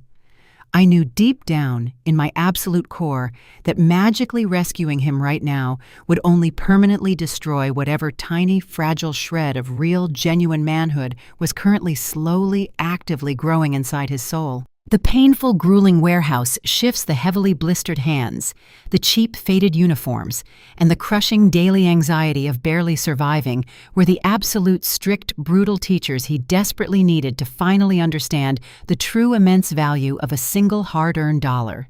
He had completely, arrogantly, happily thrown away his entire family and his deep cultural heritage just to blindly chase a fake, toxic, white, aristocratic illusion. The brutal, freezing, harsh concrete bottom of total absolute poverty was the only solid foundation where he could ever possibly hope to completely rebuild a real, authentic, honest life. If I stepped in and used my massive corporate wealth to easily save him today, he would simply remain a pathetic, dependent, parasitic child forever. I watched through the blurry tears in my eyes as Marcus finally completely gave up his desperate, futile struggle against the massive, silent security guards. He slowly, completely lowered his head in absolute, total defeat, turning his tired, broken body around and slowly shuffling heavily back toward the heavy, revolving glass doors. I watched him step back out into the bright, busy Chicago afternoon, completely, entirely disappearing into the massive, nameless sea of thousands of hard-working, ordinary, struggling people. I quietly reached out and smoothly, completely turned off the digital security monitor, plunging my wooden desk back into quiet, normal darkness. I quickly, entirely wiped the single stray tear from my cheek and violently, instantly locked my heavy, deep maternal grief securely back inside the cold, dark iron vault deep inside my mind. I was a massive, powerful billionaire corporate executive, and I absolutely simply could not afford to actively bleed for a man who had already happily chosen to completely walk away from my unconditional love and protection. The solid oak double doors of my corner office suddenly opened with a smooth, quiet click, instantly shattering the heavy, tense silence in the large room. I immediately looked up, adjusting my posture into a perfectly rigid straight line of absolute corporate authority. Desmond confidently walked into the large room, carrying a single thin, black leather folder. He looked incredibly sharp and absolutely completely dangerous. He smoothly walked directly over to my desk and silently placed the black folder directly onto the polished wooden surface right in front of my hands. He looked at me with incredibly cold, entirely completely focused dark eyes, entirely completely ignoring the heavy emotional tension currently actively radiating throughout the room. The long, highly complicated federal legal proceedings have finally entirely concluded, Ma'am Desmond stated, his deep, resonant voice echoing perfectly clearly through the large, quiet office space. The massive, comprehensive Davenport family bankruptcy is officially legally completely finalized as of this morning. Richard Davenport has officially securely begun serving his mandatory extensive federal prison sentence in a maximum security facility, and all of their remaining physical assets have been entirely liquidated to satisfy our massive corporate debts. I slowly nodded my head, feeling absolutely no joy, but a deep, profound sense of complete, final justice. I placed my hands flat on the desk. "And Chloe?" I asked coldly. Far away from the elite country clubs and the expensive leased sports cars, Chloe Davenport was currently standing behind a cheap plastic cash register inside a brightly lit, crowded suburban shopping mall. She was wearing a highly unflattering stiff polyester uniform shirt that scratched her skin and a plastic name tag that simply read Chloe in bold black letters. The expensive custom silk wedding gown she had worn 6 months ago was a distant, fading memory, replaced entirely by the harsh, grueling reality of minimum wage retail work. She spent her long, agonizing days meticulously folding massive piles of cheap, fast fashion clothing and quietly enduring the loud, aggressive complaints of incredibly rude, impatient customers. Without her massive, fraudulent family wealth to artificially elevate her social status, she was entirely invisible to the world. She was no longer a powerful elite socialite, but merely a deeply exhausted, anonymous retail worker struggling desperately to pay off her massive, insurmountable corporate legal debts. She had to take the public bus to work every single morning, entirely surrounded by the normal working-class people she had previously relentlessly mocked and completely despised. Her heavily Botoxed mother, Beatrice, was currently living in a tiny, cramped, rented apartment, entirely stripped of all her sparkling, seized diamond jewelry. Beatrice spent her miserable, lonely days bitterly complaining to anyone who would listen about her terrible, tragic downfall, entirely unable to accept the harsh reality of her massive, extreme poverty. Meanwhile, Richard Davenport was residing in a highly secure federal correctional facility, actively serving a mandatory 5-year federal prison sentence for his massive wire fraud and corporate embezzlement.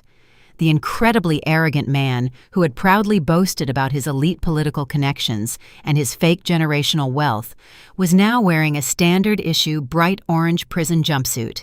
He spent his long, completely regimented days quietly scrubbing stainless steel cafeteria trays and sleeping on a thin, hard mattress, completely surrounded by other convicted felons. He had absolutely zero access to his hidden Cayman Islands bank accounts and entirely zero hope of ever successfully rebuilding his completely destroyed public reputation. The powerful, devastating legal trap I had meticulously built for him had flawlessly executed entirely permanently, erasing the Davenport family from the wealthy elite society they had so desperately worshipped. They were completely, permanently broken, physically, socially, and financially, entirely ruined by their own monumental, insatiable greed.